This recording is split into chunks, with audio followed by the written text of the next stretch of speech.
First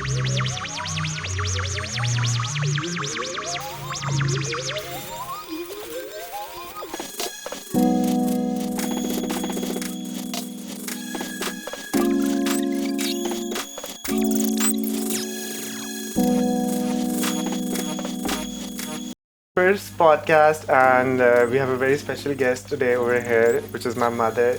She's a geopolitical writer and an analyst, or she's been writing for newspapers like the Express Tribune and the News.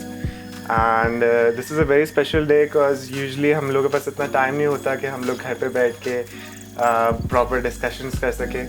So I thought this was a special day, and there were some things that I wanted to share with my mom, and she's here at our studios, and we're doing our first podcast, and I think we will have a very intellectual debate today, and I'm very happy for that. So without further ado, recently अब हम अफगानिस्तान के बारे में देख रहे हैं.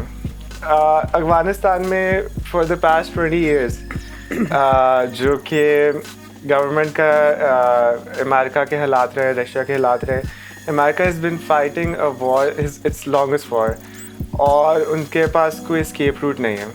और जिन लोगों को उन्होंने प्लान किया था, जैसे कि नजीब है आजकल, तो अशरफ गनी को अब वो कह रहे हैं Ashraf Ghani is a puppet of USA, what we say, what Taliban say. And what they're saying, they're telling Ashraf Ghani to actually have peace talks and negotiations with the Taliban. While they know and Ashraf Ghani also knows in the last era, जब कि Russia निकला था, तो नजीब जब था तो उसको he and his brother were tortured, they were dragged on around the streets, and they were hanged from the street lights. And this the very popular photo भी है इसके बारे में, we have all seen, I think. So what is happening, मतलब कि it has what is America thinking actually now? What are their strategies? Well, जैसा कि आप देख रहे हो कि पीस जो प्रोसेस चल रहा है अफगानिस्तान का, वो भी 8-10 साल से चल रहा है. दोहा में पीस टॉक्स होते हैं, लेकिन हमने यही देखा है कि वो तो ड्रैग करते हैं सिचुएशन को. और लास्ट ईयर जब उन्होंने फाइनली प्रॉमिस कर दिया था कि मई 1 को ये जो आ रही है, इसमें हम टोटल विड्रॉल कर लेंगे, बिकॉज़ तालिबान आपने देखा ना कि वो तो विड्रॉल के अलावा किसी और बात पे वो आते ही नहीं हैं. तो अब जबकि वो प्रॉमिस कर चुके थे, और अब मज़ीद Taliban and everybody is asking them कि जी आपका फर्स्ट में आने वाला है तो विड्रॉल कैसे होगा. तो उसके लिए वो नए नए बहाने मतलब तलाश करें. अशरफ गनी का जैसे तुमने जिक्र किया कि मतलब उसको उस पर प्रेशराइज़ करना, that is not a strategy. तो अब 20 ईयर्स से आप यहाँ बैठे हो और आप दुनिया की यानी कि सबसे बड़ी मिलिट्री कॉम्प्लेक्स हो आप, और आप इस वक्त मतलब अपने ही पपेट के ऊपर प्रेशराइज करके दिखा रहे हो कि लाइक मतलब he is responsible for something. ऐसा तो नहीं. और लाइक मून शॉट की जो बात जो बाइडन ने आकर फर्स्ट में को जाना है उन्होंने नहीं, जो बाइडन ने आने के बाद ये कहा कि जी we need a moon shot to get out of Afghanistan, meaning कि हमें कोई एक बहुत ही अब कोई नया सलूशन, कोई बहुत ही अनहोना सलूशन चाहिए जो कि जिससे हम अफगानिस्तान को रिजॉल्व करेंगे. तो सोचने और पूछने की बात तो ये कि 20 ईयर्स से फिर आप यहाँ पे क्या कर रहे हो? आप एक मुल्क के ऊपर ऑक्यूपाई कर लेते हो, आप उनके लोगों को मतलब वो 20 ईयर्स से वॉर जोन आपने बनाया हुआ है, उनकी डेमोक्रेसी को आपने मतलब तितर बितर किया हुआ है, मतलब टोटली एक वो कोई लाइवलीहुड नहीं है कुछ वहाँ पर, मतलब कोई डेवलपमेंट नहीं, कुछ नहीं. तो इस 20 ईयर्स के बाद आप अब नए सिरे से कह रहे हो कि हमें एक मूनशॉट चाहिए, तो that doesn't make any sense. और उस बयान के साथ ये भी बयान सामने आया कि जी हम अब इस पीस टॉक को यूएन में लेकर जाते हैं, और यूएन में लेकर जाने का मतलब ये है कि वहाँ पे हम टर्की को बुलाएंगे, रशिया को बुलाएंगे और इंडिया को बुलाएंगे. तो इससे ये दिखाई दे रहा है कि भाई तालिबान जो कि अभी तक ना काबुल से उन्होंने बात की, बिकॉज दे ऑलवेज से कि this is a puppet regime, इससे तो हम बात ही नहीं करेंगे। और इसी तरह उन्होंने इंडिया से भी कभी भी बात नहीं की। नाउ मतलब इस मनूवरेबिलिटी का मकसद ये है कि आप इंडिया को किसी तरह से उस प्लेटफॉर्म के अंदर दाखिल करना चाहते हैं। तो I mean is this moon shot is another game that they are playing with the Taliban. हालांकि Taliban are very adamant and they are very clear. और what I think is कि to understand about all of this scenario, हमें थोड़ा सा ना पीछे जाके थोड़ा हिस्ट्री के अंदर देखना पड़ेगा। मतलब कि जो कि अमेरिका है और जो कि ब्रिटेन है, they have this fascination with Osama bin Laden, and Osama bin Laden is the number one villain, was the number one villain, and they had been hunting him for such a long while. But Osama bin Laden, when you look at the life of Osama bin Laden, it does not seem that way. Osama bin Laden was born in a family, although capitalism had a very big difference between the conservative Islamic family which he was born in Saudi Arabia. But he was not one of the losers. He was one of the winners of capitalism. His father had a very big fortune, we all know, and he inherited a very big fortune. And Osama bin Laden was caught in Pakistan at kaun se ye Abbottabad ke andar, which is he was living with his wife, 2 wives. His 3rd wife came before he was killed. He had 4 or 5 kids. Seems like कि एक जैसे कि एक movie नहीं होती, एक movie के अंदर सुपर विलन है या सुपर हीरो है, मूवी एंड हुई तो वो जो है वो भी थोड़ा सा डर के, जैसे कि फॉर एग्जांपल इराक का जो था सदाम हुसैन को जब उन्होंने निकाला था तो वो एक खुद के अंदर था और he had nothing to eat, he had पैसे बस उसके पड़े हुए थे, हालात उसके बुरे थे। मगर Osama bin Laden was living a very comfortable life. हर रोज़ वो अपने बच्चों को जो है वो एजुकेशन देता था, उसकी बीवियाँ पढ़ी लिखी थी, they had a lot of kids, 5-6 years they lived in Abbottabad. Well, that's what they say. Yes. Apparently the book that they found in Osama bin Laden's house was Noam Chomsky. Osama bin Laden read Noam Chomsky. It is portrayed, what I'm trying to say is, it is portrayed that Osama bin Laden somehow had a very big hatred for the Americans. Because Kuwait के अंदर, I think जब Kuwait के अंदर जंग हुई Iraq और Kuwait की, तो अमेरिकन फोर्सेस जब आई एक मुसलमान कंट्री के ऊपर अटैक करने, तब उसका एक पैराडाइम शिफ्ट हुआ ओसामा बिन लादेन का कि ही थॉट कि एक इन्फिडेल, एक नॉन मुस्लिम फोर्सेस कैसे यहाँ आ सकते हैं, एंटर हो सकते हैं। And because of that he somehow flipped and in the history, और फिर वो जो है ना he became this evil figure. और मगर ऑन द अदर हैंड मतलब कि it seems like the story is a bit different, क्योंकि ओसामा बिन लादेन की जब आप पर्सनालिटी देख रहे हो ना, कि अगर आप एक फ्यूजिटिव हो और आप दुनिया की सबसे बड़ी इंटेलिजेंस से भाग रहे हो, तो आप एक घर के अंदर अपने बीवी बच्चों के साथ इतना खुश कैसे, आप नॉम चॉम्स्की की बुक्स पढ़ रहे हो, आप कोऑर्डिनेट कर रहे हो, ये एक बात सोचने वाली है कि I'm doing a business as well, so if I want some people to work for me, I have to actually come and sit every day and tell them कि यार ये काम ऐसे करना है, ये काम ऐसे करना है, ये काम कैसे करना है। For Osama bin Laden to communicate a message to one of his people, it took more than a month. Iraq के अंदर different एक faction था which was attacking the Shia. Osama bin Laden was not interested in attacking the Shia, he was interested in attacking the Americans. But he could not deliver his message. So do we seem कि एक ऐसा बंदा जो कि अपने ही दिमाग में एक सोच रहा है बात कि I am the super villain, और वो जो मैसेज भेजता है वो मैसेज भी नहीं लोगों तक पहुंच रहा, महीना 2 महीना इस टेक्नोलॉजी के एरा के अंदर उसको मैसेज 6 महीने लग गए, मैसेज वापस ही नहीं आया। And he is supposedly controlling all of the Al-Qaeda network, which has a lot of money, which has a lot of people, a lot of resources, और उनकी बहुत ज़्यादा coordination है.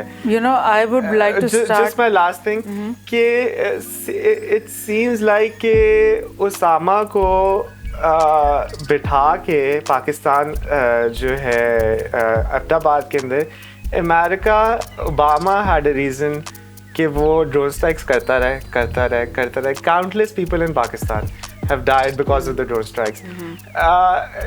एक सुपर विलन को जब तक आपने जिंदा रखा हुआ है, मुझे it seems like he was not afraid कि anyone was gonna catch him. He was living so freely. He had 17 kids, 3 बीवियाँ. हर रोज़ वो उनको लेक्चर दे रहे हैं, हर रोज़ उसके लोग आ रहे हैं, अंदर बाहर हो रहे हैं, वो बातें कर रहे हैं, उसके मैसेजेस आगे पीछे हो रहे हैं. तो it seemed like America had its purpose. Attack Afghanistan, attack Iraq, bomb जो है ड्रोन स्ट्राइक्स करो all over the world in the name of Al-Qaeda, kill innocent people and let this person who is Osama bin Laden think that he's in control of everything, while he's just a pawn who's being used. Something like that. So I also want to know about a little bit about the history of Taliban and Al-Qaeda and how Al-Qaeda networks formed. And I've heard that Taliban came later and Al-Qaeda was first. So give us a little detail about that. सबसे पहले तो आपने बात की ना personality, Usama bin Laden की personality की. Actually when he first came, in Afghanistan उस वक्त रशिया अफगान जंग ऑलमोस्ट एंड पर थी, ठीक है. और लेकिन we as people we didn't think of the things like just like they were looking seeming to be. But हम लोगों ने जब उसकी वीडियोस देखी, जब शुरू में उसके बयानात सुने कि जी मैं अमेरिका को ख़त्म कर दूंगा, मैं अमेरिका की ईंट से ईंट बजा दूंगा और मैं उनके घर में उनका ले जाकर उनको तबाह करूंगा, तो वी रियली ऑल थॉट कि हाँ भाई ये तो कोई बड़ा हीरो निकल आया है और इसने तो पता नहीं मुसलमानों को यूनाइट कर देना है. और मतलब उसका एक करिश्मा बना शुरू में. लेकिन हमने ये देखा कि कुछ तो डेट्स भी बहुत इम्पॉर्टेंट है जो कि हम सबके सामने होनी चाहिए. पहली बात ये कि when Osama bin Laden first came to Afghanistan, उस वक्त जेनेवा अकॉर्ड्स साइन हो चुके थे. दैट मीन्स कि रशिया हैड एग्रीड कि हम विड्रॉ हो रहे हैं. विद इन फ्यू मंथ्स उन्होंने वहाँ से विड्रॉ हो जाना था. लेकिन अब ओसामा बिन लादेन यहाँ पहुँचता है in the name of the Afghan jihad, ठीक है. और उसमें वो फिर पूरी दुनिया से मुजाहिदीन को इनवाइट करता है. लीबिया से आ रहे हैं, मलेशिया से आ रहे हैं, इंडोनेशिया से आ रहे हैं, इराक से आ रहे हैं, from all parts, not only from the Muslim countries, बल्कि उसका जो मेन रिक्रूट ऑफिसर्स थे वो जर्मनी, लंदन और यूएस के अंदर थे. और ये हिस्ट्री तो बाद में सामने आना शुरू हुई ना, बिकॉज जब फर्स्ट टाइम वो आया था तो nobody knew who he was. तो बाद में पता चला कि जी वो तो मतलब उसके रिक्रूटमेंट सेंटर्स हैं वहाँ पर, और वहाँ से स्पेशली वो बच्चे जो कि मतलब उनको किया जाता है और वो उनको तो before coming to Afghanistan he was also involved in setting up this type of terrorist things in Sudan, in Somalia, and even there was there is this thing कि वो Bosnian wars में और चेचनिया की war में भी मुजाहिदीन factions जो बनाई गई, because उन दोनों wars में Muslims were fighting against Soviet forces, pro-Soviet forces. तो उधर भी ये एक फिनोमेना बनाया गया जहाद का. तो अब That's when Osama bin Laden became a hero. Yes. In the eyes of the Saudis. Yes. And when he came to this Afghanistan, तो सोचने की बात ये है कि Afghan Russia war had almost ended. ठीक है. Now what is happening is कि the day the Russians went out from Afghanistan, तो जो मुजाहिदीन फैक्शंस थे जिसमें बुरहानुद्दीन रब्बानी था, जिसमें हिकमत यार था, और जिसमें मेन में नाम आपको बोल रही हूँ हकानी ग्रुप था, ठीक है.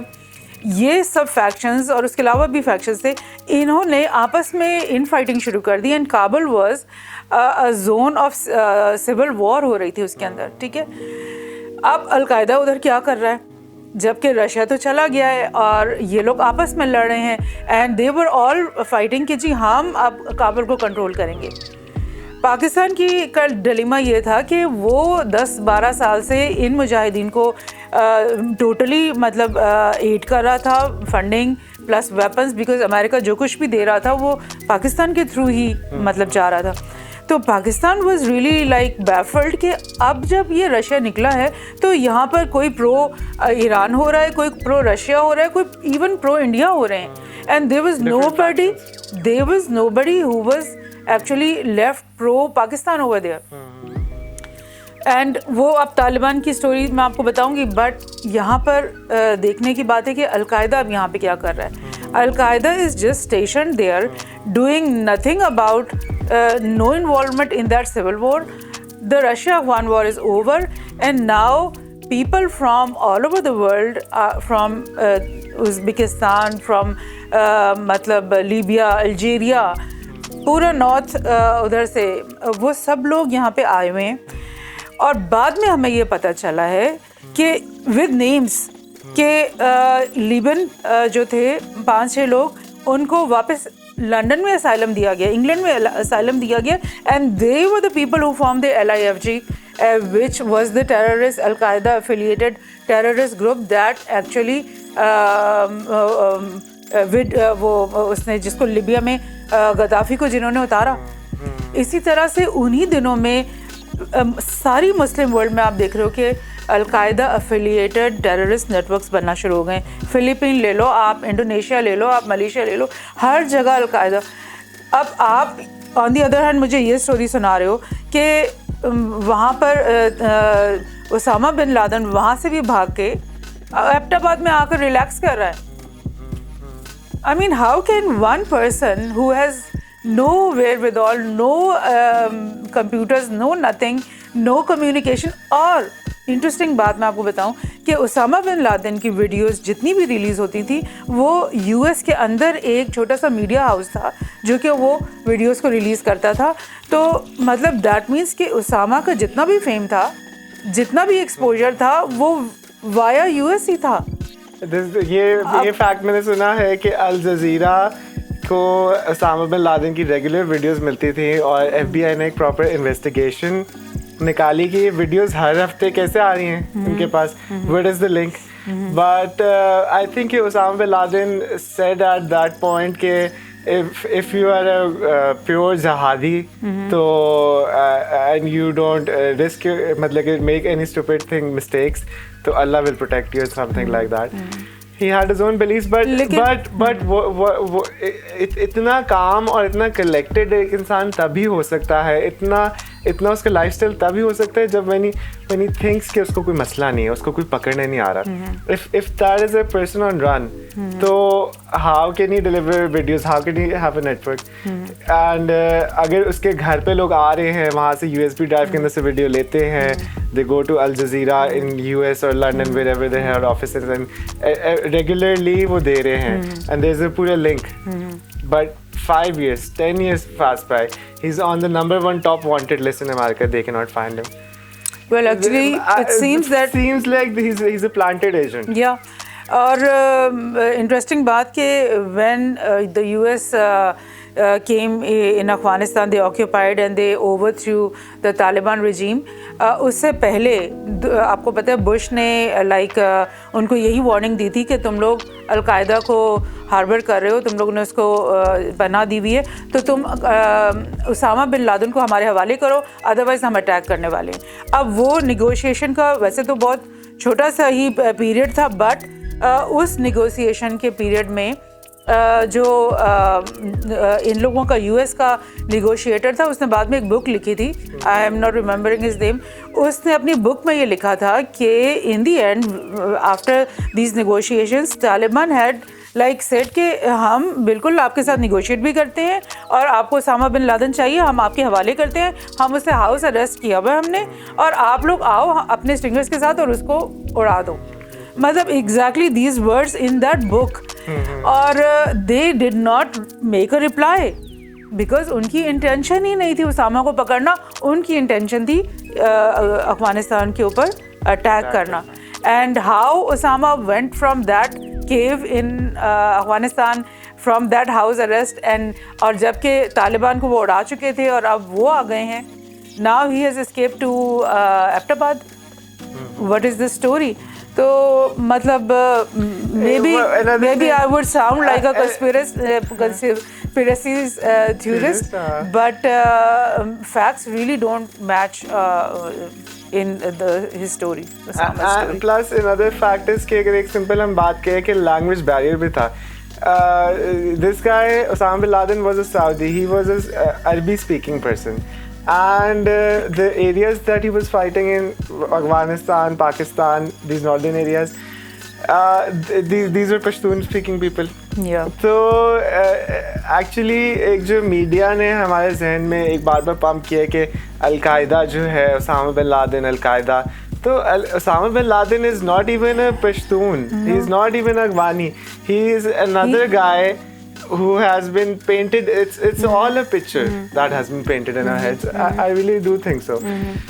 So actually Taliban, if you just we talk about Taliban first कि वो कैसे मतलब आए, because I was just telling you कि जिस वक्त रशिया अफगान वॉर एंड हुई उस वक्त जो मुजाहिदीन फैक्शंस थे जिनमें हिकमत यार, रबानी, दिस दैट, ये लोग थे, ये लोग जो है सारे टर्न अगेंस्ट पाकिस्तान हो गए थे because they didn't want to मतलब से कि जी पाकिस्तान ने हमारे लिए कोई अच्छा किया, and each of them wanted कि मेरा फैक्शन ही काबुल को अब विन कर ले.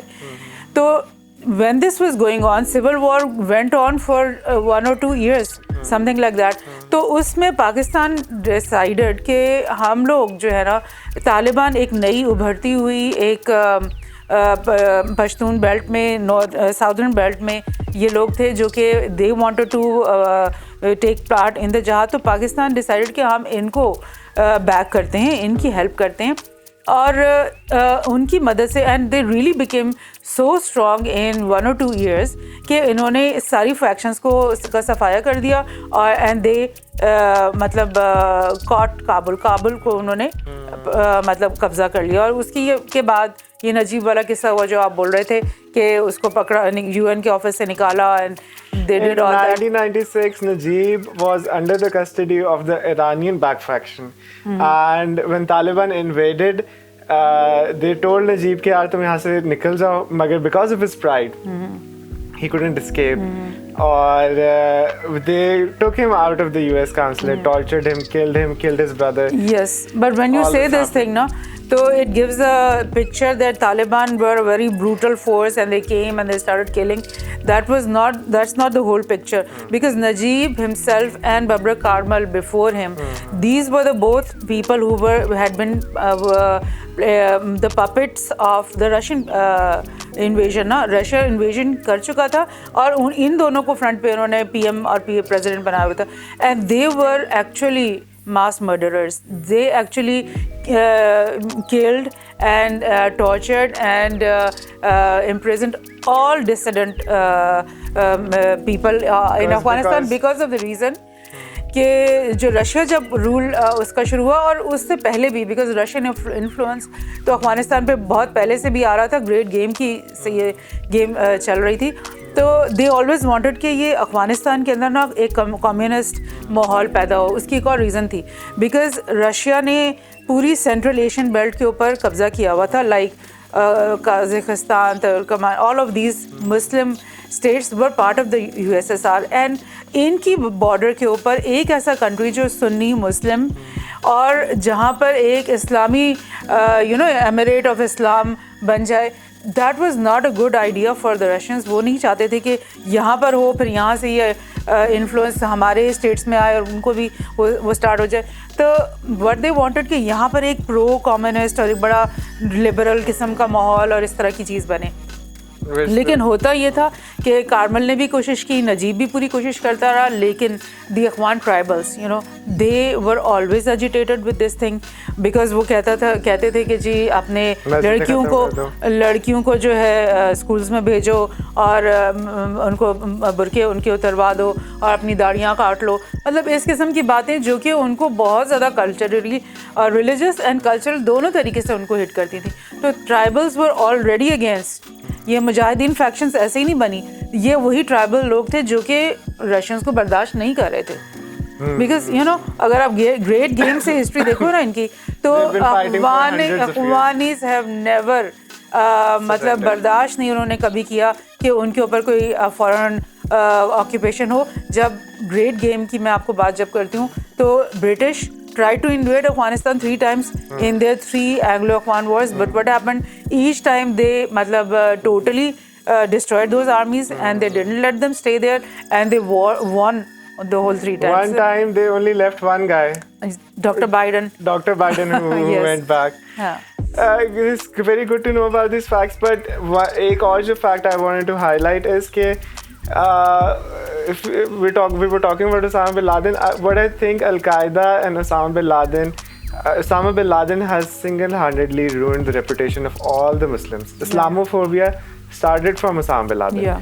And if Osama bin Laden, what was his agenda? Was his agenda कि वो अमरीकियों को मारे, या was his agenda कि वो अपने ही मुसलमानों को इतनी hatred, इतने मुल्क उसकी वजह से टूटे? तो what I'm trying to say कि एजेंडा हमें जो है ना in the back ओसामा का, वो हमें कुछ डिफरेंट लगता है. It's not कि he was a Muslim and he wanted कि मुसलमान जो है मुल्क ऊपर जाएं और हम लोग प्रॉस्पर हों. He wanted, ओसामा की आइडियोलॉजी थी कि he knew कि America couldn't come to Afghanis couldn't go to America to beat Americans. He knew that if in order to have a war, Americans need to invade Afghanistan, and he did everything possible to do that. Plus, जो कि 9/11 के attacks हैं, which Osama bin Laden claims, उसके अंदर भी there is a lot of conspiracy theories, and it's, over the time it seems that America was itself involved in these attacks. So,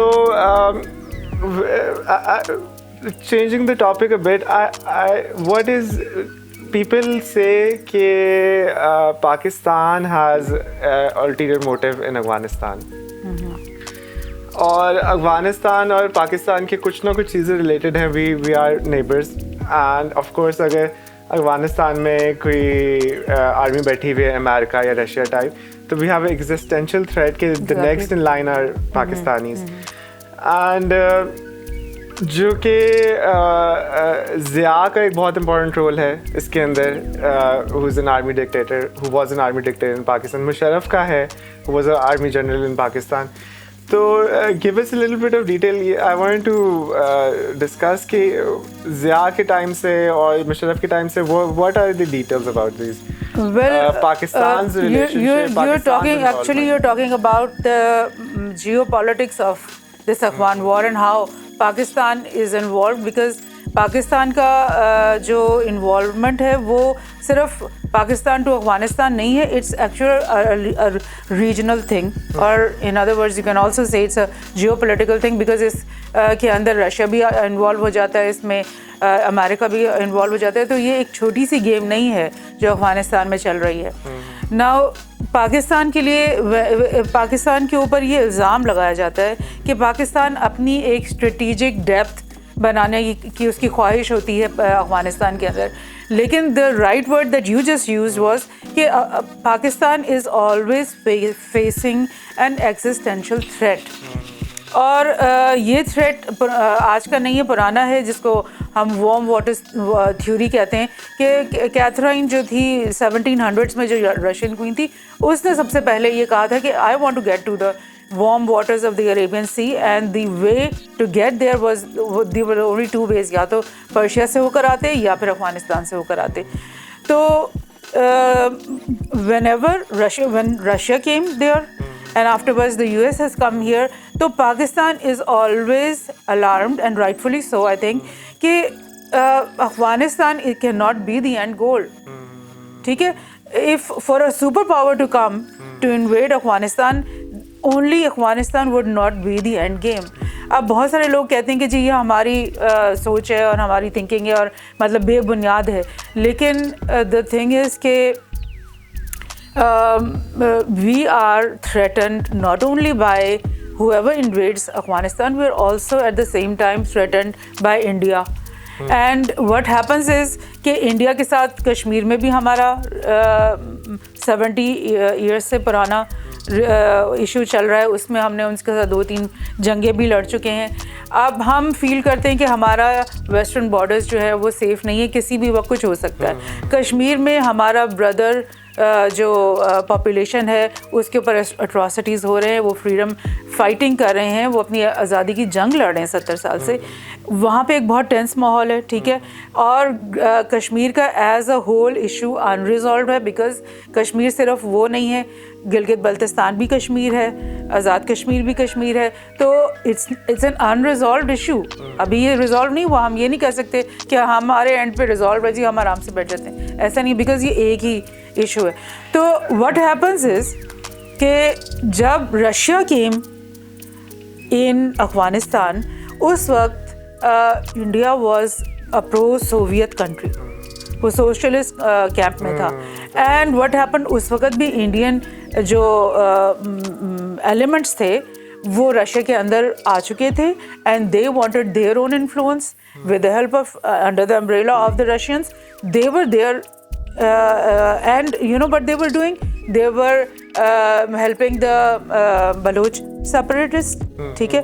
और they were even Pakhtun में भी वो separatism को की हवा वो बना रहे थे, बिकॉज उनका तो मकसद है कि मतलब किस तरह से हम पाकिस्तान को तोड़ दें.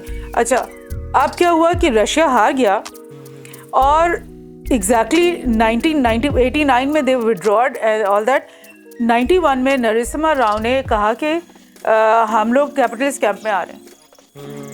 And US you know that कितने में 2001 में यूएस ने हमला कर दिया. And after US come in Afghanistan, तो again the whole Indian influence came with them.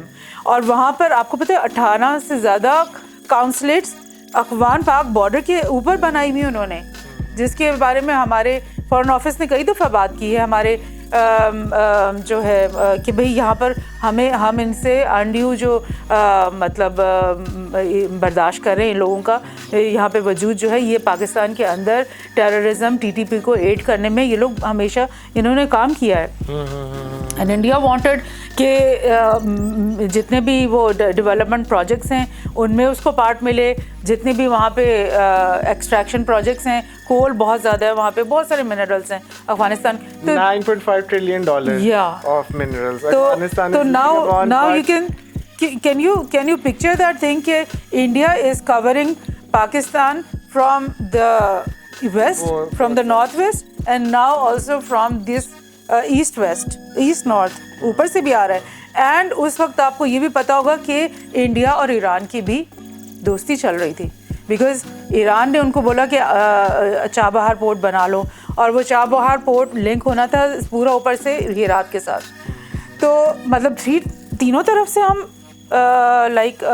आप ये सोचो कि इंडिया की जो नेवी है वो आकर चाबहार पे खड़ी हो जाए, तो now how safe do you consider yourself, because India is an expansionist, you know, उसकी एक ये इसके अंदर इम्पीरियलिज्म की उसके अंदर एक स्मेल है. But before going to India, I still want to know a little bit more about Afghanistan.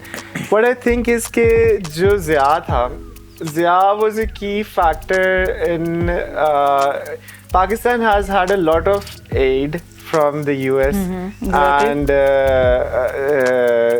and its allies. But the point is कि जितनी हमें aid मिली है उससे हमने बहुत ज़्यादा spend किया है इस जंग के ऊपर, and we have also lost thousands of our soldiers and our civilians in this war. What I want to say is कि Zia was being helped by the Americans, and the Stinger missiles that Zia had were being provided by Israelis.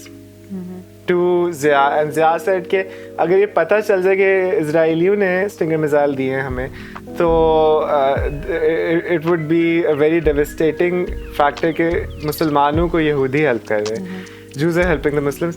And when in the era of Musharraf, in the era of US war with Afghanistan, so the guy Colin Powell said that I will bomb Pakistan to Stone Age if you don't agree with us. That is the sort of threats. And plus I also want to add a fact कि जो Taliban was not in the Afghanistan-Russia war. It was formed after the Russian war was over के Taliban एक ऐसा faction था जो कि which was a Muslim faction which was against the making heroin. Heroin is like the #1 export of Afghanistan. 97% of the heroin of the world is made in Pakistan, is made in Afghanistan. So point being कि जब मुशर्रफ आया तो Musharraf had no option. Musharraf said कि मैं थोड़ा सा attack कर लो, इसको एक बंदे को मार दो, but they went full force. They used Pakistan as a base to attack Afghanistan for a long time. 20 years actually. And उस वजह से now तालिबान जब हम बात करते हैं या अलकायदा बात करते हैं, हम लोग बहुत ज़्यादा इंटरमिक्स और इंटररिलेट कर देते हैं. Then we have these factions जैसे कि तहरीक Taliban Pakistan, which does not kill any American, any European, any other person. It's based in Pakistan and its mission is to destroy Pakistan. And in our lifetimes, जब हम लोग छोटे होते थे, in our school times, every day there was a bomb blast. Every day there was an explosion. Islamabad के अंदर it was not area जहाँ आप रह सकते थे. मतलब कि तालिबान और अलकायदा की भी डिफरेंट फैक्शंस हैं. कुछ प्रो अमेरिका, कुछ pro Pakistan. It's like Al-Qaeda, the Tehreek-e-Taliban Pakistan was an Al-Qaeda affiliated terrorist organization. We have to be very clear about that. लेकिन चालाकी ये है कि उन्होंने नाम अपना तालिबान रख लिया ना. हालांकि Taliban, real Taliban, which were the indigenous Afghan Pashtun people, जिनको हमारे मुल्क ने मतलब सपोर्ट किया, उनके साथ खड़े हो गए, वो बिल्कुल एक इंडिजिनस ग्रुप था. उनके बीच में कोई भी फॉरेन मिलिटेंट नहीं था. लेकिन अलकायदा जो है वो totally dependent upon foreign militants थी. ठीक है ना, क्योंकि वो उसामा बिन लादेन अपना तो कोई बंदा नहीं लेकर आया था ना, वो तो इनवाइट कर रहा था हर एक को. और ये वो 3-4 साल थे जब सिविल वॉर चल रही थी और किसी को कुछ पता नहीं था कौन किसके साथ है और क्या हो रहा है. तो वो जो वैक्यूम बना हुआ था उसके अंदर उसामा ने ये किया और उन्होंने ये तहरीके तालिबान पाकिस्तान बनाई, जो कि पाकिस्तान के अंदर एक ग्रुप, टेररिस्ट ग्रुप बना, जिसने डे 1 से पाकिस्तान की ऊपर हमले किए. 10 इयर्स लगे. और ये वो वक्त था जब तालिबान को भी हटाकर यूएस आ चुका था.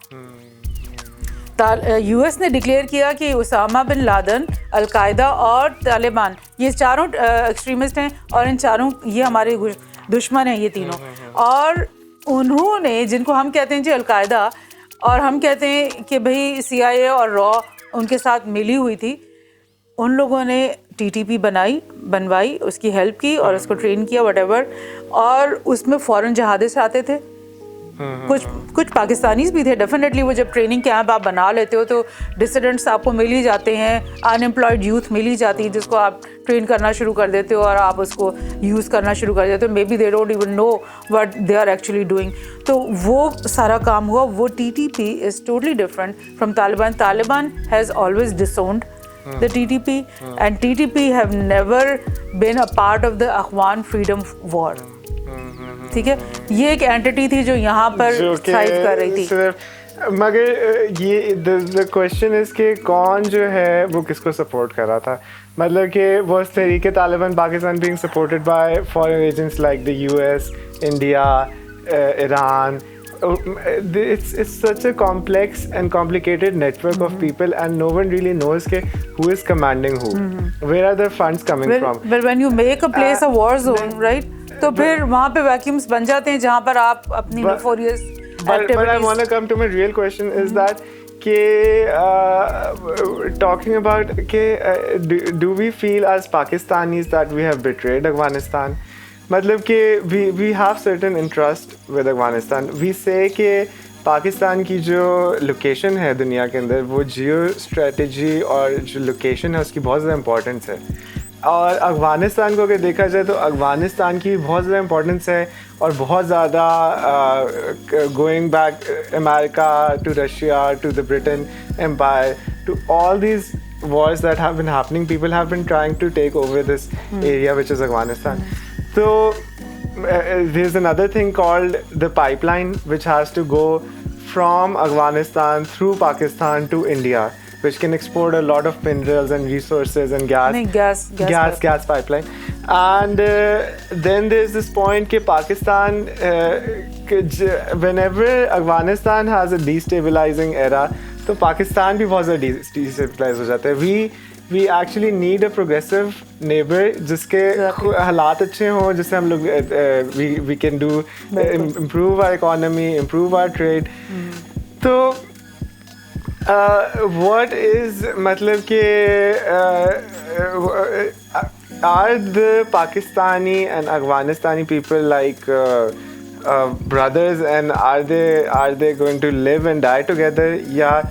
Is it that Pakistan will step over Afghanistan and achieve its own goals while Afghanistan is like in a war zone? Yes, that's what negativity is trying to be portrayed against Pakistan, and people say कि भाई हम अपनी depth बनाना चाह रहे हैं, हम अपने कोई मकासद. लेकिन the thing which I feel, and I with our history, that Pakistan has no intention whatsoever to invade Afghanistan, right? What we need and what we want is an Afghanistan that is free, that is prosperous, that is progressing, ताकि उसके अंदर जो you just mentioned how many trillion dollars worth of minerals and all those things, and दूसरी बात कि वो एक root बनता है पूरे सेंट्रल एशियन कंट्रीज़ जो अब सब आज़ाद हो गए हैं USSR टूटने के बाद, वो उस पूरे एरिया और उस बेल्ट को एक नेस्केंट बेल्ट समझा जाता है. लाइक वो अभी अंडर डेवलप्ड हैं नेशंस हैं, और उनके अंदर से आपको ट्रेड भी मार्केट भी मिल सकती है, एक नई मार्केट्स मिल सकती हैं उधर, और आपको वहाँ पे अनटैप्ड रिसोर्सेज उधर वहाँ बहुत ज़्यादा हैं, जैसे कि ऑयल वगैरह जैसे तुर्कमानिस्तान में मिला है, बाकू और उधर मिला, मतलब काफ़ी वहाँ पे चीज़ें हैं. तो पाकिस्तान के लिए तो ये बहुत अच्छा है कि अफ़गानिस्तान में एक पीसफुल स्टेबल हुकूमत हो जो कि अपने लोगों की प्रोग्रेस को इन्हांस करे, और जब वो ट्रेड करेगा तो ऑटोमेटिकली पाकिस्तान के थ्रू ही, बिकॉज उसको सारी ट्रेड अफगानिस्तान की पाकिस्तान के थ्रू होनी है, बिकॉज वाटर्स तो हमारा ही उनको यूज़ करना पड़ेगा ना. और उसके अलावा भी लाइक पाकिस्तान का इंटरेस्ट ये हो सकता है कि सेंट्रल एशियन कंट्रीज़ तक कैसे पहुँचे. अगर हमारे बीच में एक फ्रेंडली अफगानिस्तान होगा तो of course we can go there also, those people can come here also. मतलब it's a whole new world of possibilities that can open. And the problem was the same कि रशिया, जिसका पहले तो USSR टूट गया because of the Russian Afghan war, उसके बाद वो उस बेल्ट को प्रो सोवियत स्पेस समझते हैं, कहते हैं कि ये प्रो सोवियत स्पेस है, अभी भी हमारी इसमें इन्फ्लुएंस रहना चाहिए. तो अभी भी रशिया वुड वांट, जब उसने अफ़गानिस्तान पे हमला किया था तो उनका मकसद यही होगा कि इसको भी और अफ़गान को सबको हम अपने काबू में कर लें. लेकिन अब after having to withdraw from there and after seeing 20 years of another devastating war in Afghanistan, Russia ने भी इस चीज़ को रिकग्नाइज़ किया है कि हमें मिलकर आगे बढ़ना है, मिलकर इस खिते को आगे लेकर चलना है. इस तरह से नहीं हो सकता कि हम किसी को ऑक्यूपाई करें और उसको वो क्रश करें और फिर वहाँ से हम अपने निकालें, ऐसे नहीं होगा. And Pakistan has actually by standing with the Afghani indigenous Mujahideen factions and Taliban, we have boosted that character of Afghanistan. वरना तो वो उसके ऊपर कब्जा करके और उसको क्रश करके वहाँ से वो ट्रिलियंस ऑफ डॉलर्स निकाल कर ले जाते, एंड उसके बाद सेकंड स्टेप उनका क्या होता. मतलब for us it is very clear. Evil है, these people are very evil. हाँ, लेकिन ये कि the Western media wouldn't portray the situation like that. They would say कि जी तुम पाकिस्तान को तो कोई इशू ही नहीं था, ये तो खामखा में इन्वेड करते हैं, खामखा में इंटरफियर करते हैं. इन्होंने एक टेररिस्ट जो तालिबान, उनको भाई तालिबान ने तो कोई टेररिज्म नहीं किया ना, उन्होंने अपने मुल्क में ऑक्यूपाइंग फोर्सेस के खिलाफ लड़ाई की है, तो that is exactly what they should have been doing. तो that's the story. It's a very complex topic, Afghanistan, and the point is that what I want to say is that Afghanistani people have suffered a lot. They've been through war through generations. Their father was fighting a war, their grandfather was fighting a war, and this goes back. So we have to understand that we cannot put the whole of Afghanistan in a little box and say they're all terrorists. We cannot say put Pakistan, the whole of Pakistan in a box and say okay, there's only army in Pakistan. Wherever there's army, there's a little stability. Otherwise, all of Pakistan is a terrorist nation. We cannot say that the whole of Libya is like filled with different faction of terrorists. The point is that we're all humans, and we have to understand that we have to learn to respect each other. Ek humanity ki tarah na, we have to interact with each other in that sort of a way. Coming to the next topic, I wanted to talk to you about Kashmir, and I'll tell for our audience, I'll tell a little history about our family. That in Pakistan became independent in 1947, and my mother's family was living in Kashmir at that time, and in 1948 India attacked Kashmir, and my grandparents, my nanu had to flee from Kashmir to come to Islamabad. They had to shift, they had to come here, and that's basically we are Kashmiris ourselves, और we do feel for the Kashmiri struggle and the freedom, and my mother has also written a lot of articles in the major news publications about Kashmir and its situation. So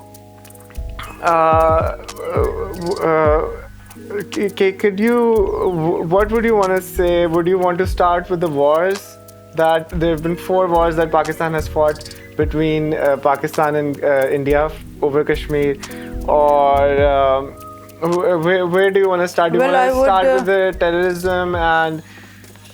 Well, I would like to start from the beginning, from the time of when Pakistan was created, and some of these princely states, in which one of which is Kashmir, so they had a choice to make an accession to either India or Pakistan, and the rule for the session was that कि जौन सा भी state अगर Muslim majority है और उसका border Pakistan से या बांग्लादेश के साथ लग रहा है, तो फिर वो उनके अंदर शामिल होंगे, और अगर वो हिंदू मेजॉरिटी हैं और उनका बॉर्डर इंडिया के साथ लग रहा है, तो फिर वो इंडिया में शामिल होंगे. लेकिन अगर कोई ऐसा स्टेट है, प्रिंसली स्टेट, जो मिडल ऑफ इंडिया में है और मुस्लिम मेजॉरिटी है, तो डेफिनेटली उसके पास तो कोई चॉइस नहीं है ना कि वो पाकिस्तान का हिस्सा बने या बांग्लादेश में चला जाए. तो कश्मीर और जूनागढ़ 2 ऐसे थे जिनका जूनागढ़ में एक्चुअली मुस्लिम पॉपुलेशन इतनी नहीं थी, लेकिन Raja the prince was Muslim. He wanted कि मैं असेशन जो है ना पाकिस्तान के साथ कर लूँ, ठीक है. और उसका इन्वर्स ये था कि कश्मीर में the Raja was Sikh, and the majority 99% of the population was Muslim, and what happened was कि ये जूनागढ़ में प्रिंस की मर्जी से नहीं हुआ. इंडिया ने फ़ौरन वहाँ पे ऑक्यूपाई अपनी आर्मी भेज दी थी, and they occupied Junagadh, and Pakistan did resist but not in any hefty way. We understood कि यार यहाँ पे पॉपुलेशन तो ज़्यादा हिंदू है, तो हमें इसमें इतना ज़्यादा हम नहीं कर सकते. मगर कश्मीर में तो 99% people were Muslim, and Quaid-e Azam knew for sure he was like very clear about this कि Kashmir is going to be a part of Pakistan, and he had toured Kashmir several times before the independence, and he had made all this contacts, and they were in this view कि ये होगा ऐसे, ठीक है ना, Muslim community के साथ उनकी पूरी वो था. But Raja did this betrayal, and there was rumors कि Raja is making a deal with the Indians, ठीक है. एंड जब वो रूमर्स उठे तो उस वक्त पाकिस्तान साइड से ये जो होते हैं ना रज़ाकार, लाइक बिकॉज हमारा जो आर्मी चीफ था वो तो डिबॉसी था, जनरल डिबॉसी. तो when Quaid Azam told him कि I want to go, we need to go to Kashmir, तो he said no we can't go, ठीक है. तो कायद आज़म मतलब वाज लाइक उनके हाथ बंद गए थे, लेकिन उन्होंने रज़ाकारों को इजाज़त दे दी, और वहाँ से अखवान में से कुछ बहुत सारे मुजाहिदीन और रज़ाकार टाइप आए थे. वो सब बहुत सारे लोग थे जो कि एंटर हो गए थे कश्मीर में, and they actually occupied Gilgit Baltistan, Azad Kashmir तो हमने ले ही लिया. श्रीनगर तक हम पहुंचना चाह रहे थे वो सारे लोग, लेकिन उतनी ही देर में राजा ने सेशन का साइन कर दिया, ऐलान कर दिया, और इंडियन फोर्सेस वहाँ पे से एंटर हो गए. लाइक ये अब बात ही कि 70 ईयर्स गुजर गए, ठीक है. पाकिस्तान एक तरह से अपने हक बजाने पे ये कहने पे कि Kashmir is one of its province because of this whole history, ठीक है. लेकिन after 70 years and after generations being passed, वहाँ पे उनकी एजुकेशन है, नए बच्चे आ रहे हैं, तो अब पाकिस्तान ये नहीं कहता कि जो है ना हमने हर सूरत में कश्मीर को अपना हिस्सा बनाना है. हम ये कहते हैं क्योंकि यूएन के अंदर भी वो चला गया है, डे 1 से ही चला गया था ये इशू. तो हम ये कहते हैं कि जितना भी मकबूजा कश्मीर है वहाँ पे प्लेबिसाइट हो, और वो लोग अगर इंडिपेंडेंट स्टेट बनना चाहते हैं या पाकिस्तान के साथ इल्हाक करना चाहते हैं या पाकिस्तान का प्रोविंस बनना चाहते हैं, जिस तरह से भी वो लोग चाहते हैं उस तरह से हम उनके साथ खड़े हो जाएं. बिकॉज ये तो हमें क्लियर है कि वो इंडिया के साथ नहीं जाना चाहते. द रीज़न भी कि for the last 70 years the freedom fighting is going on, और इसमें भी मतलब रिसेंट अगर हम लोग टाइम पर आ जाएं कि इंडिया ने जो कि लद्दाख के अंदर किया है, और इंडिया ने जो कि ऑक्यूपाई किया हुआ है अभी रिसेंटली, और उन्हें एक चाइना उनका भी मसला चल रहा है, मगर इंडिया ने एक सेपरेट उसको स्टेट अपनी डिक्लेयर कर दिया है. उन्होंने ओपन कर दिया है इमिग्रेशन के, उनके लोग आके वहाँ सेटल हो सकते हैं. इट्स लाइक कि एक इजरायली जैसे we see this Israeli mentality in Palestine that they want to make their life so miserable that the people pick up their bags and leave the country. ऐसे ही India और मोदी की जो personality है और जो कि एक फ़िलासफ़ी है, और our President Imran Khan has pointed this out and he has even called him a fascist. But आप थोड़ा सा अगर रिसेंट अभी फ्यू डेज अगो की बात करें तो हमारे जनरल ने ये बयान दिया है कि ही सेज कि we have no problem with India and we want to continue trade, तजारत खोलना चाह रहे हैं हम इंडिया के साथ. it's like a very complicated thing. अगर आप मुशर्रफ के एरा के अंदर देखें तो मुशर्रफ के एरा के अंदर जो कि वाजपेयी था, he was like a very progressive. this is not even Musharraf era, ये है नवाज शरीफ का एरा. कि वाजपेयी और नवाज शरीफ जो है they had their thing and they wanted कि कश्मीर का जो है सिचुएशन सॉर्ट आउट हो, और वाजपेयी आया भी पाकिस्तान. बट कहा जाता है कि पाकिस्तान somehow betrayed कि जब कोई पीस टॉक्स हो रही थी, Pakistan on the other hand attacked India. Then we have like 4 wars in the recent days. अभी साल 1.5 साल पहले when Modi was wanted to attack Pakistan, so we were in this threat of a nuclear war. And they were saying that they had targeted the major cities of Pakistan, and Pakistan had targeted the major cities of India, and we couldn't see at night जो है सारी lights close होती थी. It was war like a situation of war. pending to happen. So basically we were very proud of Pakistan, and there's also this theory कि गोरे ने the British people उन्होंने हमें divide कर दिया और उन्होंने हमें न्यूक्लियर वेपन्स, हमारे पास टेक्नोलॉजी थी, हमारे पास ब्रेन्स थे, हमने न्यूक्लियर वेपन्स डेवलप कर लिए, एंड दे वांट कि हम लोग प्रोग्रेस ना करें एज अ सब कॉन्टिनेंट, एज अ नेशन, बल्कि हम लोग एक दूसरे से लड़ते रहें. So then I would like to add. Let's start from the Ladakh because that's very interesting to understand what happened in Ladakh. You just said कि पाकिस्तान ने 4-5 जंगें कश्मीर के ही सिनेरियो में ऑलमोस्ट 4 कारगिल को मिलाकर जंगें इंडिया के साथ लड़ी हैं, और उस 3-4 में कभी कोई यानी कि खातिर ख्वाह कोई हमें कश्मीर के उसमें तो कोई कामयाबी नहीं हुई. एंड आफ्टर नाउ जबकि हम दोनों कंट्रीज़ न्यूक्लियर पावर्स बन गए, तो वॉर का जो पॉसिबिलिटी है वो कन्वेंशनल वॉर की पॉसिबिलिटी बहुत ही डिम हो जाती है, बिकॉज़ एक न्यूक्लियर वॉर शुरू होना का मतलब सिर्फ 2 मुल्कों में नहीं रह जाता, बल्कि पूरा रीजन, बल्कि पूरे ग्लोब को वो अफेक्ट कर सकता है. तो वो ऐसी चीज़ है न्यूक्लियर वॉर जिससे मतलब एवरीबडी ड्रेड्स दैट.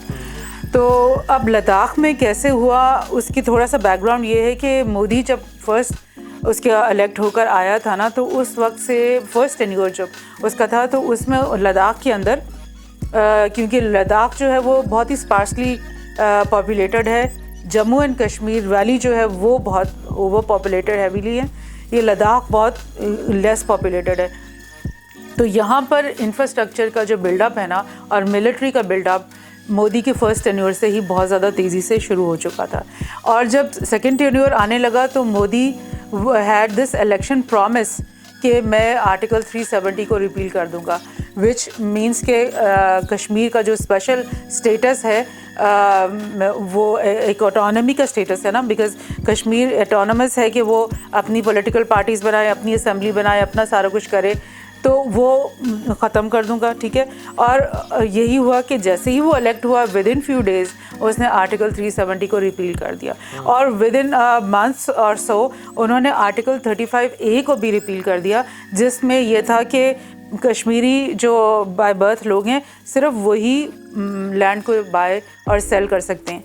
अब उसने इजाज़त दे दी कि जी इंडिया से कोई भी आकर उसको बाय परचेज वहाँ पे कर सकता है. तो now what happened because of 370 was that कि जब आपने कह दिया कि कश्मीर जो है वो अब उसका कोई स्पेशल स्टेटस नहीं है, बल्कि वो अब हमारा एक नॉर्मल प्रॉमिस बन गया है, तो प्रॉब्लम ये हुआ कि पाकिस्तान को तो इशू था ही 70 ईयर्स से हमारा, तो हम कह रहे हैं कि नहीं कश्मीर तो एक ग्रेटर कश्मीर की तरह से रिजॉल्व होगा.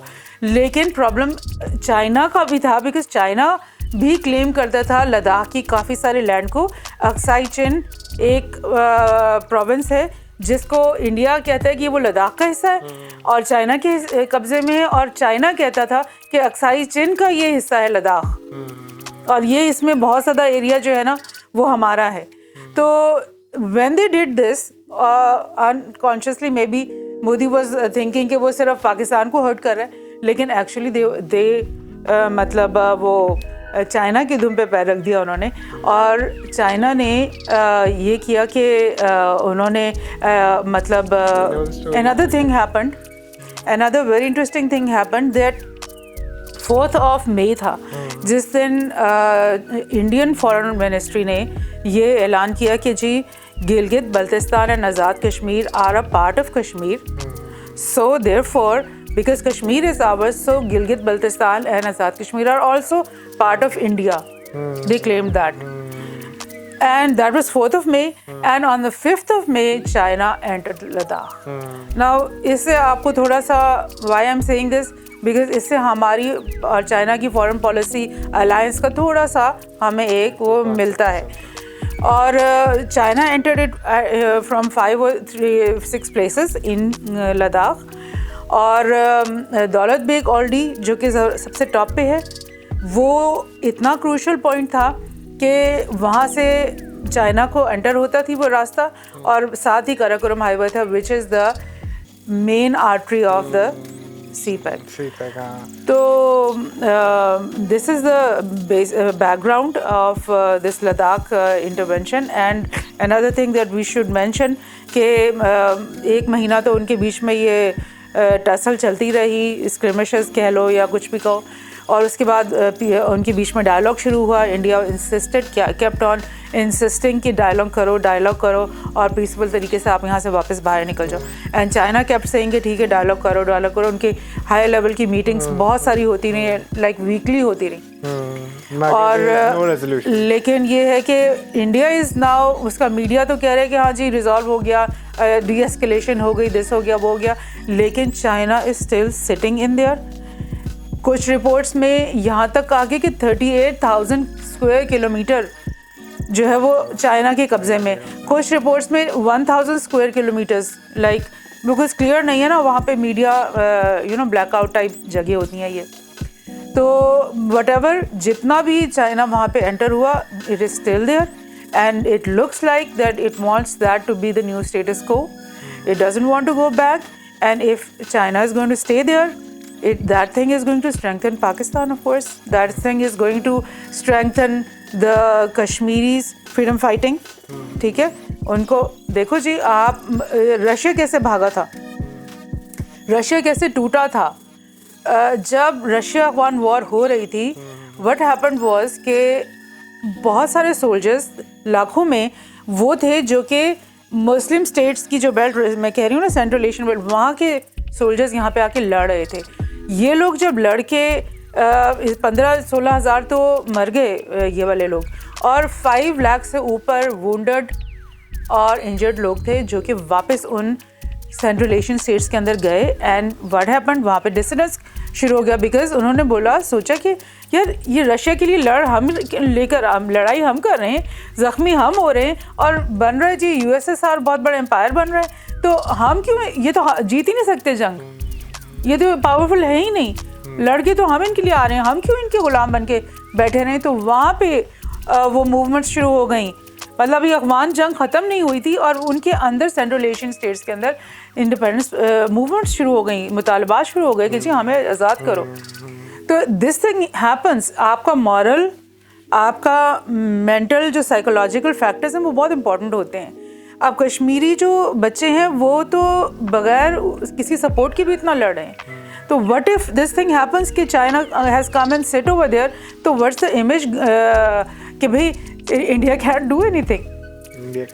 You see, so this is a big. I want to highlight another factor कि to actually win a war, you have to win the hearts and minds of the people.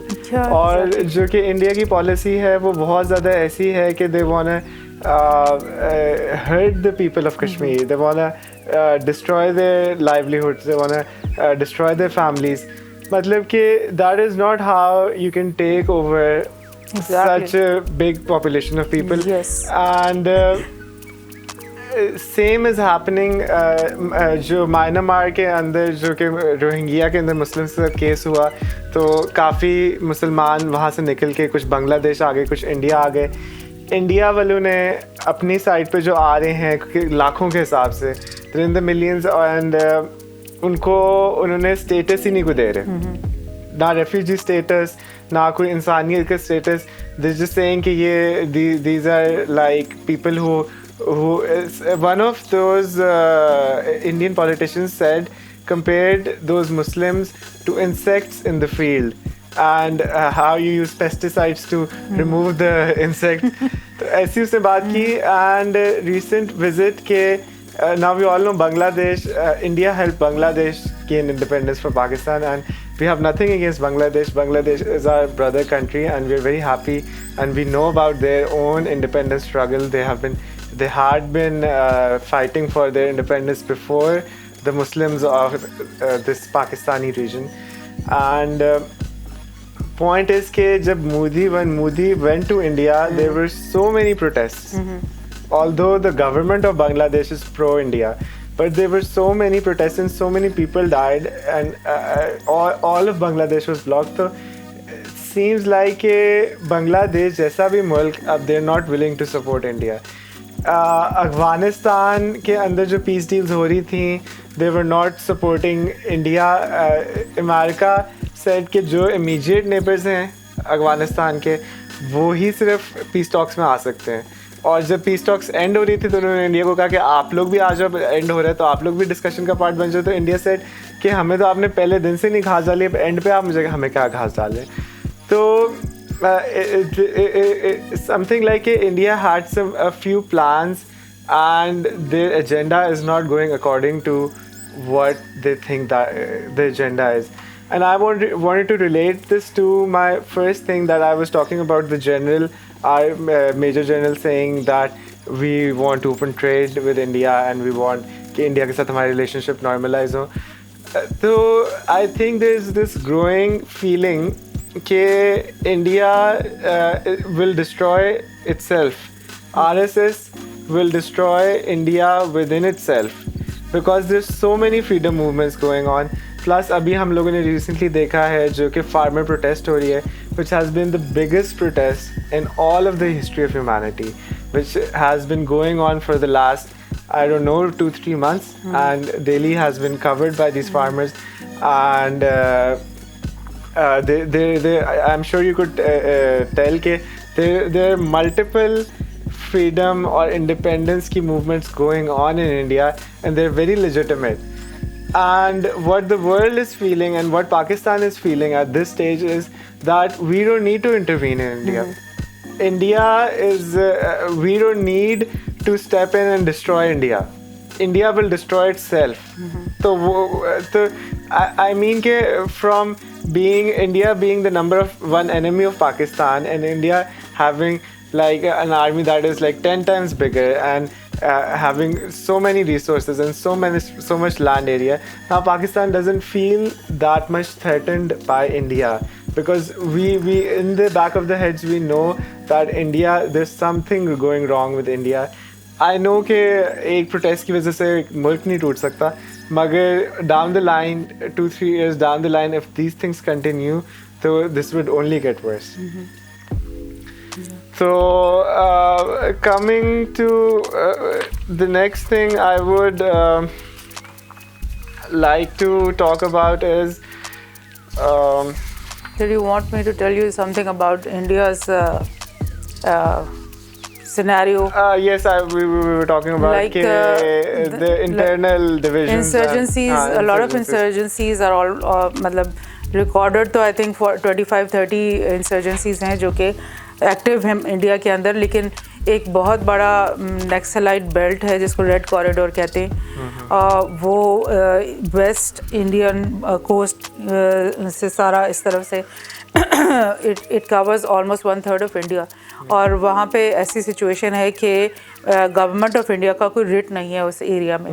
That means वहाँ पे Indian police या army या whatever वो लोग वहाँ पे act नहीं कर सकते। वो वहाँ पर एक अपनी इंडिजिनस तरीके से वो लोग उस एरियाज़ को चला रहे हैं और इनको वो एंटर नहीं होने दे रहे। उसके अलावा जो बांग्लादेश के पीछे 7 सिस्टर्स हैं, 7 प्रोविंसेस, जिनमें मिज़ोरम और Arunachal Pradesh and all those, वहाँ पर भी ऑलमोस्ट हर उस प्रोविंस के अंदर इंडिपेंडेंस मूवमेंट्स चल रही हैं। तो और वो बिल्कुल इंडिया के साथ डिसकनेक्टेड हैं, बिकॉज़ बीच में बांग्लादेश है, पीछे ये 7 सिस्टर्स हैं, और उनके जो रास्ता जा रहा है वो ऑलमोस्ट 2-3 किलोमीटर वाइड एक सिलीगुड़ी क्रीक है जो कि बारीक सा एक रास्ता वहाँ पे जा रहा है। तो इंडिया के लिए बहुत डिफ़िकल्ट है। एक तो वो हाई एल्टीट्यूड एरियाज़ भी हैं कि वहाँ पर डेवलपमेंट करें, और वो इस डर से भी नहीं वहाँ डेवलपमेंट करवाते क्योंकि वहाँ पे पहले ही एक मतलब सेपरेटिज़म वहाँ पे बहुत ज़्यादा है, तो उनको वो बैकवर्ड इसलिए भी रखना चाह रहे हैं। इसी तरह बांग्लादेश के साथ जो आपने बोला कि बांग्लादेश एक्चुअली उनकी जो बिग ब्रदर पॉलिसी तो इंडिया ने सबके साथ रखी हुई है, लाइक म्यांमार के साथ कह लो, श्रीलंका के साथ कह लो, नेपाल, भूटान, हर एक के ऊपर वो चाहता है कि वो उनकी फॉरेन पॉलिसी वो इंडिया खुद चलाए।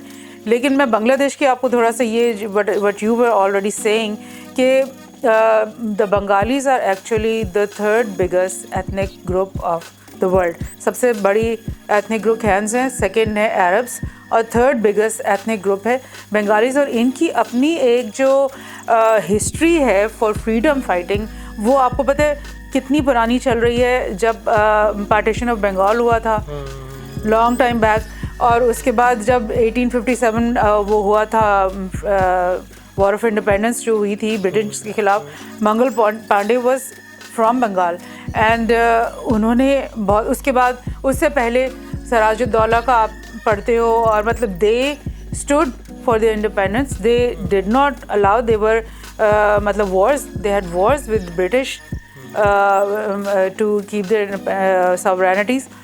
तो क्या उन लोगों के अंदर वो सेल्फ डिटर्मिनेशन या सेल्फ आइडेंटिटी का फैक्टर नहीं होगा?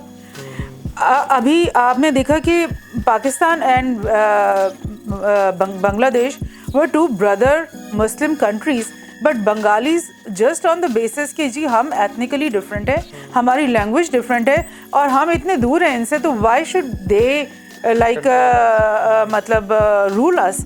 तो वो एक नेचुरल बात थी. We understand, we should understand कि पाकिस्तान ने भी बहुत सी गलतियां की इस सारे सिनेरियो में, and Bangladesh was in no way the same country. बीच में हमारे एक एनिमी कंट्री है जो 16 किलोमीटर्स वाइड मतलब वो है इंडिया, और हम दो इस तरह से अलग अलग हैं.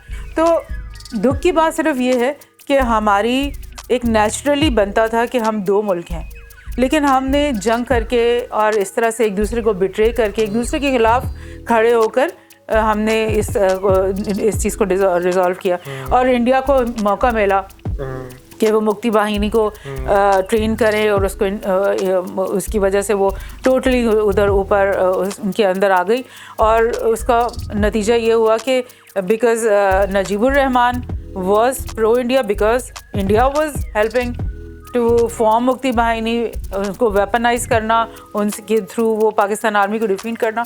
तो from day one Najib had to be pro India, and now his daughter comes to the rule, she is also has to be pro India. जो दूसरी पार्टी है वो भी pro India, लेकिन जो बंगाली कल्चर है, जो हेरिटेज है, जो उनकी फ्रीडम की जो एक उमंग है, वो तो बड़ी जेन्युइन और हमसे भी बहुत पुरानी है.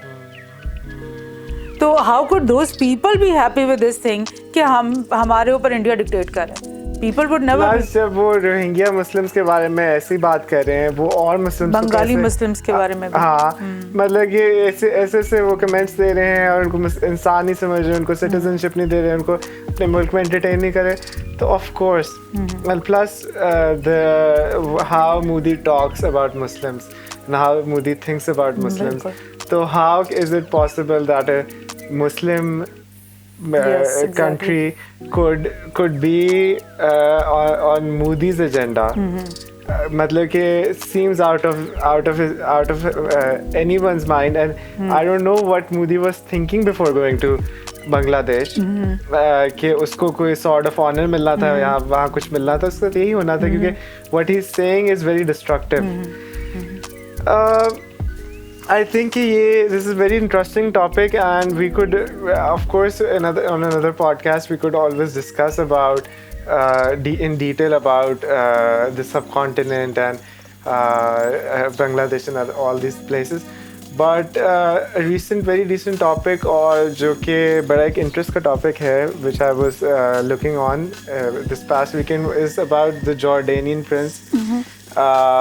Who and the Jordan's coup, जो कि attempted coup. There was an attempted coup, and it is said that Israeli Mossad was helping some army generals to overthrow the current Abdullah regime, King Abdullah II. The second. So what we understand is that we have to take this in a bit of history. The country of Jordan is like very strategically important as well, because अगर आपने Jerusalem जाना है, if you have an Israeli passport, if you have an Israeli stamp on your passport, and you want to go anywhere in the Muslim countries, Saudi Arabia, Iran, Pakistan, Afghanistan, Oman, Qatar, if you want to go anywhere, if you have an Israeli stamp, it's very difficult to get into these countries. So the only other way to get to Jerusalem is through Jordan. And plus the fact that Jordan has at the first, I'm sure you could explain this better. The king of Jordan was with the Palestinian people. He knew the struggle of those people and he helped those people. और PLO जो है वो they had their whole setup in Jordan, but things were out of control, and we know the Black September, we all know. But the point is that the Jordanians have always played the Muslim side very carefully and the other sides very carefully, and they have had the status. And we have to know that the king of Jordan is the custodian of the third most important Muslim site, Masjid Aqsa. Anyways, so Masjid Aqsa is what we're trying to say is that it seems that through some sort of we also know that Saudis and Israelis are also working together, and Saudis have also an interest that unke andar Masjid Aqsa ki custodianship aa jaye. As soon as the king of Jordan was overthrown, so the custodianship would have been questioned. Interesting fact is that the current king's father was also murdered in Masjid Aqsa because some Palestinian thought that he was doing deals with Israel. That's also a fact. So, taking into consideration, what do you think about Jordan and what is really happening in Jordan? Well, because Israel, it's a very small, Israel has a very small land area, and uska jo thinnest, I think 30-40 kilometers wide hai. And because of this very thin, strippy type of land area that Israel has, and it is sitting in the middle of the Arab world, that it's enemies from the first day. जिस दिन वो बना था उससे अगले ही दिन Arabs ने मिलकर उनके ऊपर पहली जंग कर ली थी, और उसके बाद वो हर 5-10 साल में उनके ऊपर एक जंग करते रहे until Nasir Abdullah was died in Egypt, ठीक है, और अनवर सादात उनकी जगह आ गए, और यहाँ पर इन्होंने इजिप्ट ने पहले पीस डील ट्रीटी साइन की इजराइल के साथ, उसके बाद जॉर्डन ने पीस ट्रीटी साइन कर दी. तो एक तरह से ये समझा जाता था कि इन दोनों पीस ट्रीटीज़ के बाद इजराइल जो है ना वो बहुत स्टेबल हो गया है, बिकॉज उसके इमीडिएट दोनों जो नेबर्स हैं ना वो उसके एलाइज बन गए, फ्रेंड्स बन गए, और उन्होंने पीस डील्स कर लिया. अब वो उनके साथ जंग नहीं करेंगे, ठीक है. और जॉर्डन को इस वजह से बहुत बुरा भी समझा जाता था कि भाई मुसलमान समझते हैं कि जॉर्डन ने क्यों पीस डील कर ली. लेकिन ये जो अब वाक़या हुआ है ना इसमें ये थोड़ा सा चीज़ें खुलकर सामने आ रही हैं कि जॉर्डन का इजराइल के साथ बहुत सालों से बहुत ही कोल्ड और बुरे इश्यूज़ चल रहे थे, और इन्होंने मतलब कुछ महीने पहले गालिबन जो प्रिंस था, जो हायर अपेरेंट अभी है, किंग अब्दुल्ला का जो बेटा है, वो he wanted to go to Jerusalem on the night of Shab Meraj, ये जो अभी गुजरी है. एंड व्हाट दे सेड, इजरायलियों ने कहा कि तुम अपना बहुत बड़ा एंटोराज लेकर आ रहे हो, सिक्योरिटी फोर्सेस बहुत ज़्यादा लेकर आ रहे हो, हम अलाउ नहीं करेंगे. और उसने ये कवर स्टोरी बनाई कि शब रात मेराज है, मैं आऊँगा, सिक्योरिटी होगी तो नॉर्मल मुस्लिम नहीं आ सकेंगे, तो इसलिए मैं नहीं आता. अच्छा, लेकिन एक्चुअली दिस हैड हैपेंड, और अगले ही दिन Netanyahu wanted to fly his helicopter over the Jordanian space and go to UAE, तो उन्होंने बोल दिया कि नहीं, we are not allowing you. तो अब ये सामने खुलकर ये मामलात आ गए, और उसी के कुछ दिन बाद आप ये देख रहे हो कि ये कू वाली अटैम्प्ट हो रही है, और जॉर्डन स्पेसिफिकली कह रहा है कि इजराइल इज़ बिहाइंड दिस, ठीक है. और कुछ ऐसी भी खबरें हैं कि ब्लैक वाटर के लोग भी इसमें इन्वॉल्व थे.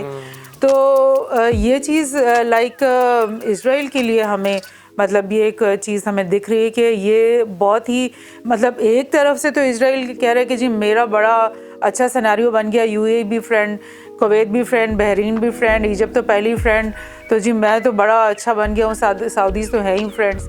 तो लेकिन आपका इमीडिएट नेबर जिसके ऊपर आपकी वो थी वही लाइक आपके साथ सही नहीं है। एंड इसके बिहाइंड डील ऑफ सेंचुरी का बहुत इंपॉर्टेंट रोल है because Sharif Makkah, his sons, the Hashemite dynasty, ये सारे I would like to hear about this. हाँ, तो पहले मैं आपको डील ऑफ सेंचुरी की बात बताती हूँ कि काफ़ी साल से जो है ना ये ट्रम्प के ईरा में से डील ऑफ सेंचुरी की बातें सामने आना शुरू हो गई कि जी हमने बड़ी अच्छी डील कर ली है और पीएलओ भी मान जाएगी और मतलब सऊदीज़ भी हमारे साथ हैं और जी हम ये करेंगे। तो बाद में जब काफ़ी यानी कुछ अरसे पहले डील ऑफ सेंचुरी का जो नक्शा सामने आया उसमें ये पता चला कि जी ये डील है कि गाज़ा की जो पट्टी है वो इजिप्ट को दे दी जाए, वेस्ट बैंक जो है वो जॉर्डन को दे दिया जाए और जेरूसलम को जो है ना वो मतलब इसके अंदर कैपिटल बना दिया जाए इजराइल का। तो अच्छा उसी के कुछ ही दिनों बाद एक और नक्शा, प्रॉपर नक्शा जो सामने आया उसमें दिखाया गया कि जो वेस्ट बैंक की जो वो पट्टी जो जॉर्डन के साथ लग रही है वो सारी की सारी पट्टी इजराइल के पास होगी। तो अब आप ये सोचो कि जॉर्डन को एक तरफ आप ये मैसेज दे रहे हो कि पूरा वेस्ट बैंक हम आपको दे देंगे, दूसरी तरफ आप ये बता रहे हो कि पट्टी तो हमारे पास होगी, तो आप वहाँ से कैसे कनेक्ट हो रहे हो? मतलब ये बहुत ही अजीब सा डायमेंशन सामने आ रही थी और ऐसा लग रहा है कि बीच में मिसट्रस्ट और लाइक गेम खेलना एक दूसरे के साथ कुछ ऐसा चल रहा था। और इसके अलावा यू जस्ट आस्क के हाशमाइट जो उनकी I would want to say I want to add this के जो कि शरीफ मक्का था, he revolted against the Turkish Empire, the Turkish Khilafat, and Sharif Makkah did not get what he wanted. He died saying कि यार मुझे कुछ दे दो, मुझे तुम लोगों ने प्रॉमिस किया था, मुझे तुम लोगों ने पूरा टर्किश कैलिफेट प्रॉमिस किया था, मगर उसके कुछ एक बच्चे को जॉर्डन मिल गया और दूसरे बच्चे को इराक मिल गया। तो जो कि हाशमी डायनेस्टी है, ये this is a blood line that comes from our prophet and what is मतलब कि what is with these countries and with their dynasty? It seems like कि ब्रिटिश ने जो है, और अगर आप इनकी बॉर्डर्स भी देखें ना सारे कंट्रीज के, तो बड़े सीधे सीधे हैं। तो ब्रिटिश को जो अच्छा लगा कि यार तुम ये ले लो, तुम ये ले लो, इतना सा तुम्हें दे दिया, उतना सा तुम्हें दे दिया, ड्राइंग कॉपी पे उन्होंने लाइंस लगा दी, ऐसे लगा। अफ्रीका में भी ऐसे हुआ, अफ्रीका में ऐसे हुआ। तो एंड देन रिसेंटली जो कि हाशमी ख़ानदान की अगर हम लोग बात करें और जो अभी जो इवेंट्स अनफोल्ड हो रहे हैं हमारी आंखों के सामने कि किंग अब्दुल्ला द फर्स्ट उसने कहा कि मेरा छोटा भाई जो है ना उसको he is next in throne, but when he was about to die he said कि मेरा बेटा जो है he is next of throne. जब उसका बेटा आया king Abdullah the two, he said कि मेरे जो चाचा हैं, my uncle's son is now the next in throne, but after he got a little stabilized, his own son was 5 years old when he came into power. Now he's like when he got to around 10 years old, he announced कि नहीं, the next in line for the throne is my own son. तो I mean कि थोड़ी सी psychology भी, and what is your in-depth मतलब कि what do you think about this? Well, monarchy की अगर आप बात कर रहे हो ना, तो definitely it's nothing that any one of us would मतलब try to defend. ये monarchies में तो ऐसे होता है। तो लेकिन ये है कि the reason why when the British won the First World War and Ottoman Empire was broken down, तो and Sharif of Makkah they were just using the Sharif of Makkah, जो भी उसके साथ उन्होंने ट्वीटी की थी उसके ऊपर तो वो नहीं खड़े हुए, लेकिन because both of his sons had armies, they were fighting on the fronts, तो they thought कि अगर हम इनको यहाँ पे लगाएंगे तो because of their bloodline तो उनके वो मुल्क जो है इनको कबूल कर लेंगे और होंगे ही हमारे पपेट्स और हम इनको इंस्टेट करेंगे। तो इराक़ में हालांकि उसका कोई ताल्लुक तो नहीं बनता ना, बिकॉज उसकी पॉपुलेशन में से तो वो बंदा नहीं है, तो लेकिन because of this blood line तो वो उसको फौरी तौर पे एक्सेप्ट कर लेंगे। इसी तरह से जॉर्डन में भी उसको एक्सेप्ट कर लेंगे। तो इस तरह से उनको यूज़ किया गया और इराक़ में तो वो नहीं ठहर सके बिकॉज पार्टी ने आके उनको निकाल दिया था, लेकिन जॉर्डन में वो सर्वाइव कर पाए हैं। तो जहाँ तक तो ब्लड लाइन की बात है तो of course we respect if they have this real blood line, तो हम डेफिनेटली रिस्पेक्ट करते हैं। और उनकी कस्टोडियनशिप को, तो उनकी कस्टोडियनशिप तो एक्चुअली मक्का और मदीना की भी बन जाती है उस तरह से, because they are son of the Sharif of Mecca.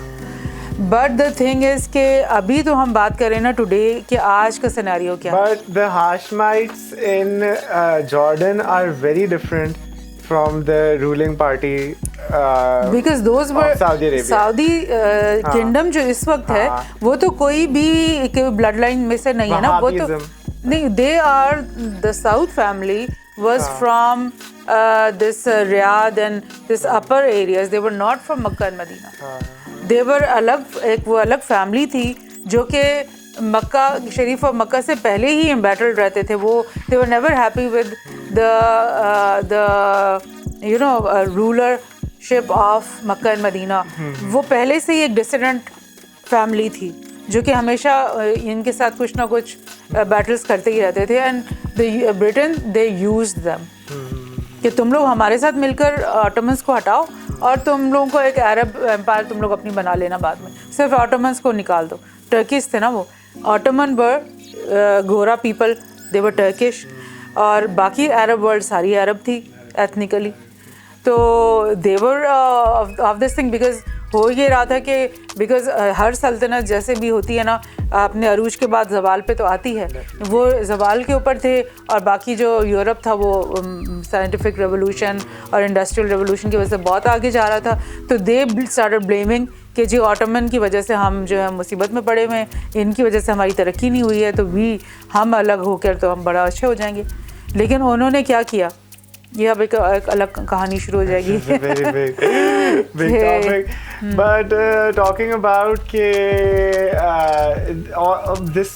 the question about leadership and the question about families and dynasty and kingdoms and all this, तो recent एक जो हमें एक चीज़ नज़र आ रही है that दुनिया ये forecast कर रही है कि China would be the leading superpower and would increase its economy above that of the United States before after 2030 within the next 10 years.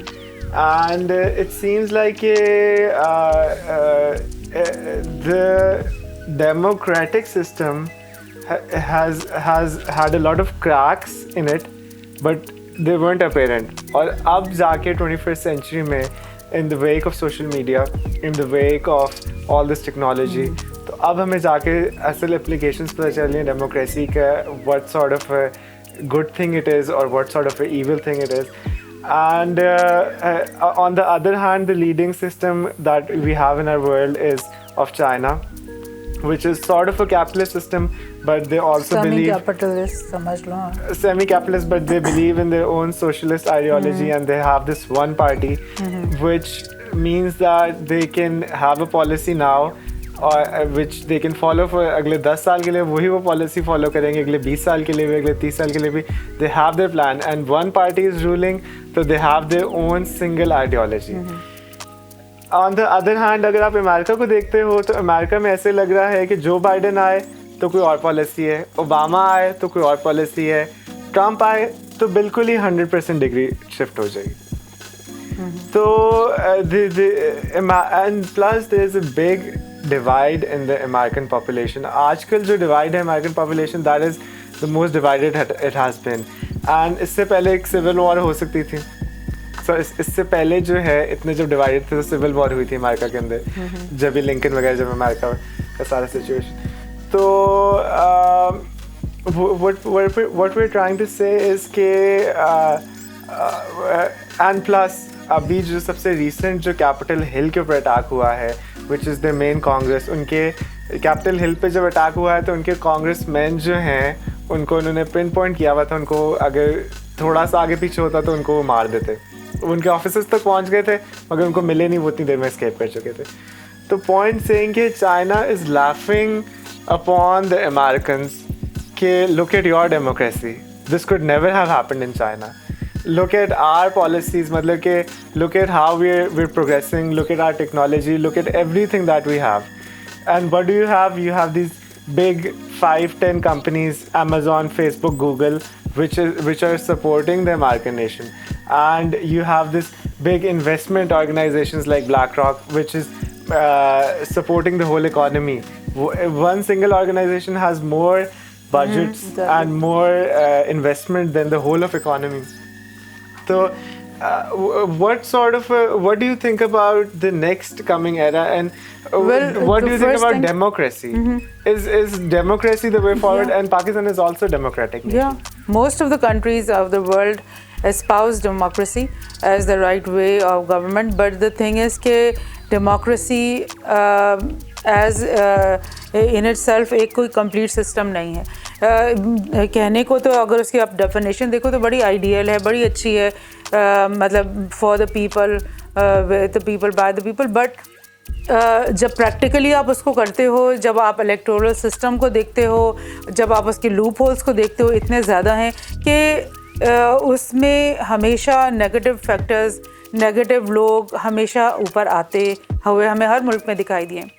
और डेमोक्रेसी ही के ऊपर एक बहुत अच्छा सर्वे हुआ 1-2 साल पहले अमेरिका के अंदर, बिकॉज़ अमेरिका को सबसे दुनिया का बड़ा डेमोक्रेटिक मुल्क वो अपने आप को पोस्ट करता है। तो वहाँ पे उन्होंने एक सर्वे किया जिसमें उन्होंने 2300 प्लस पिछली जितनी भी लेजिस्लेशन सामने कांग्रेस में पेश की गई थी ना, उनका उन्होंने पूरा वो सर्वे किया और उन्होंने बोला कि 99% वो जो कि पब्लिक लोगों की भलाई के लिए लेजिस्लेशंस थी उनको ना सुना गया और ना ही उनको अप्रूव किया गया, और 99% वो वाली अप्रूव हुई जो कि बड़ी कंपनीज टैक्स उनके बचाने के लिए या वो लॉबीज़ के थ्रू जो आती हैं किसी उसमें।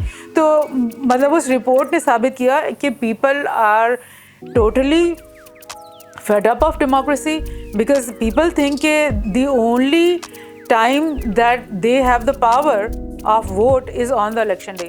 ना ही उससे एक दिन पहले उनके पास कोई पावर होता है, ना ही उससे अगले दिन उनके पास कोई पावर होता है। बस वोट देने वाले दिन बस बहुत वो नारे लग रहे होते हैं कि जी सारा पावर लोगों के पास है। तो ये हालात हैं। और दूसरी तरफ आप देख रहे हो कि रशिया दोबारा से इतना स्ट्रेंथ पकड़ रहा है पूरी रीजनल पॉलिटिक्स के ऊपर, वो अपना उसका वो आ रहा है, और उसमें एक पुतिन जो है वो उसकी तीसरी या चौथी हुकूमत है। इसी तरह आप टर्की में देख रहे हो अर्दगान की तीसरी या चौथी हुकूमत है, और चाइना में आपने खुद एग्जांपल दी कि इस तरह से है। इजराइल एक स्ट्रॉन्ग कंट्री है, उसमें नेतन्याहू की 4th या 5th टर्म, अब ये 5th आई थिंक शुरू होगी ये वाली टर्म। तो मतलब या तो कुछ ना कुछ स्टेबल फैक्टर चाहिए किसी भी मुल्क को आगे, या तो उसमें कोई डीप स्टेट होता है या फिर उसको एस्टैब्लिशमेंट कहते हो आप, कोई तो चीज़ है जो पॉलिसीज़ को टेक फॉरवर्ड कर रही है ना। अगर आपने यहाँ पर 2 साल बेनज़ीर रही, 2 साल नवाज शरीफ रहा, 2 साल ये रहा, तो पॉलिसी बनाने का टाइम ही नहीं, थिंकिंग का तो प्रोसेस का टाइम ही नहीं है। मतलब एक पूरी नेशन को आपने आगे लेके जाना है तो वो एक दिन की प्लानिंग से तो नहीं होता। तो अब जैसे ये सिर्फ पाकिस्तान का डिलेमा नहीं है कि people are not satisfied with their elected people think के मतलब अब नैब में हर एक की पेशी हो रही है, सिटिंग गवर्नमेंट के लोगों की भी पेशी हो रही है, पिछली गवर्नमेंट्स की भी हो रही है, तो सेटिस्फैक्शन कैसे मिलेगी? अब ये वो सोशल, जैसे आप बोल रहे हो सोशल मीडिया का वो टाइम है जिसमें एवरीबडी नोज एवरीथिंग। आज एक खबर हर बंदे के मोबाइल पे आ जाती है, तो अवेयरनेस बहुत ज़्यादा हो गई है। एवरीबडी नोज़ कि यार ये भी इतना करप्ट है, ये भी इतना करप्ट है, ये भी इतना करप्ट है, और हमसे ये एक्सपेक्ट किया जा रहा है कि हम डेमोक्रेसी को पसंद करें। ये वाली शक्ल डेमोक्रेसी की, या तो आप उसको बहुत ज़्यादा क्या करो, मोल्ड करो, बहुत सारी उसके इर्द गिर्द वो चीज़ें बनाओ, एक वेब बनाओ जिससे वो डेमोक्रेसी कोई गलत काम ना कर सके। बिकॉज इस तरह खुला हम छोड़ दोगे, आप बोलोगे कि मैट्रिक पास भी चलेगा, आपका मैट्रिक पास आदमी यहाँ पर बैठ के पार्लियामेंट में लेजिस्लेशन करेगा, लॉ मेकिंग करेगा। बात से अक्लमंद है, मैट्रिक पास भी ना हो और तो फिर then you know and I know that Pakistan में इलेक्शन लड़ने के लिए आपको 10-15 करोड़ रुपया चाहिए। तो एक शरीफ आदमी, एक पढ़ा लिखा आदमी, एक professional, how do you expect कि वो आकर के इलेक्शन लड़ेगा? तो कौन लोग लड़ेंगे? It's not in just in Pakistan. America के अंदर भी सिस्टम है कि the time the president comes, he has only 3-4 months कि वो अपनी पॉलिसी करे। कोई भी उसने नई पॉलिसी लेकर आनी है, पहले उसके पास 3-4 मंथ्स है। After those 3-4 months, he has to go into the primaries, he has to get re-elected. अगर वो primaries के अंदर नहीं succeed किया तो उसको election के अंदर नहीं खड़ा करेंगे। अगर वो election के अंदर succeed नहीं हुआ तो all his struggle is around getting elected the next time. So where are the policies? He cannot actually, they don't get enough time to tell about the policies, and पूरी आवाम पहले उठ पड़ती है कि what are you doing, ये क्यों हो रहा है, वो क्यों हो रहा है। Another thing I wanted to talk about is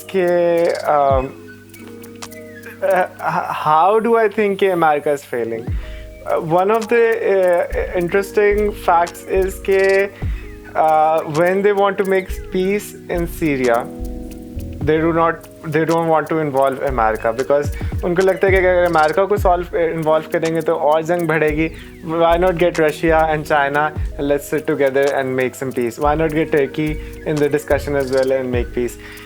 Now there is this big problem.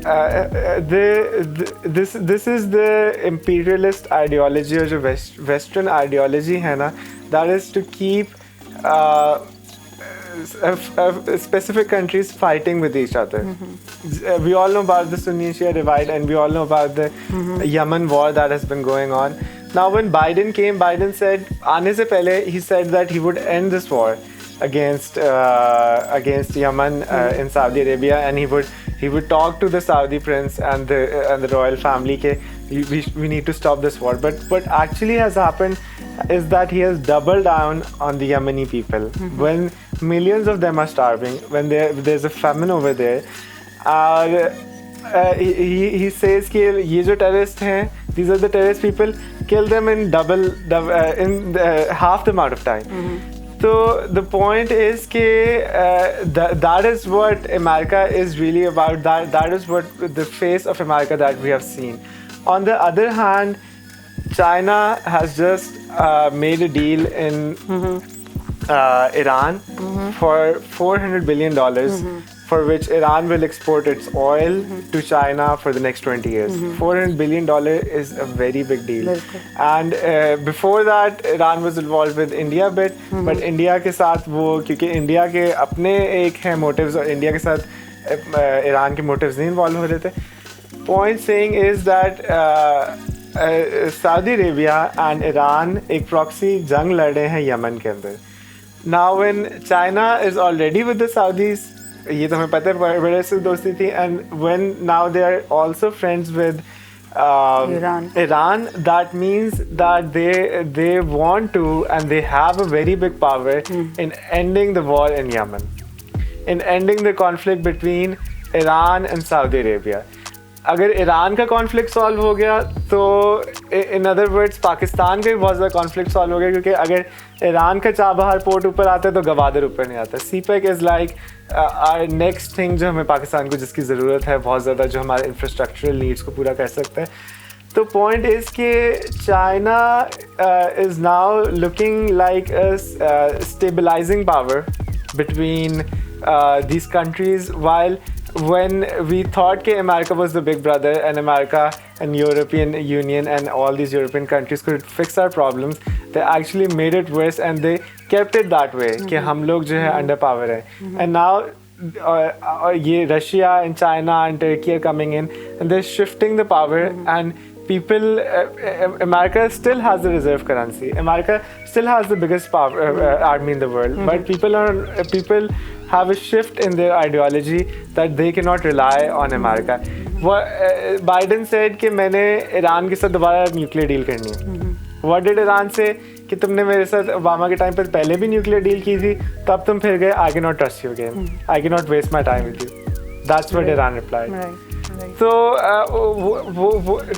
could you explain to me कि कैसे ये geopolitics थोड़ी change हो रही है? Maybe I've talked about Iran, you could talk about Turkey or some other country which you think. But how do you think the power of the power of the UN and the power of the USA ये जो अगले कुछ सालों में this would vanish?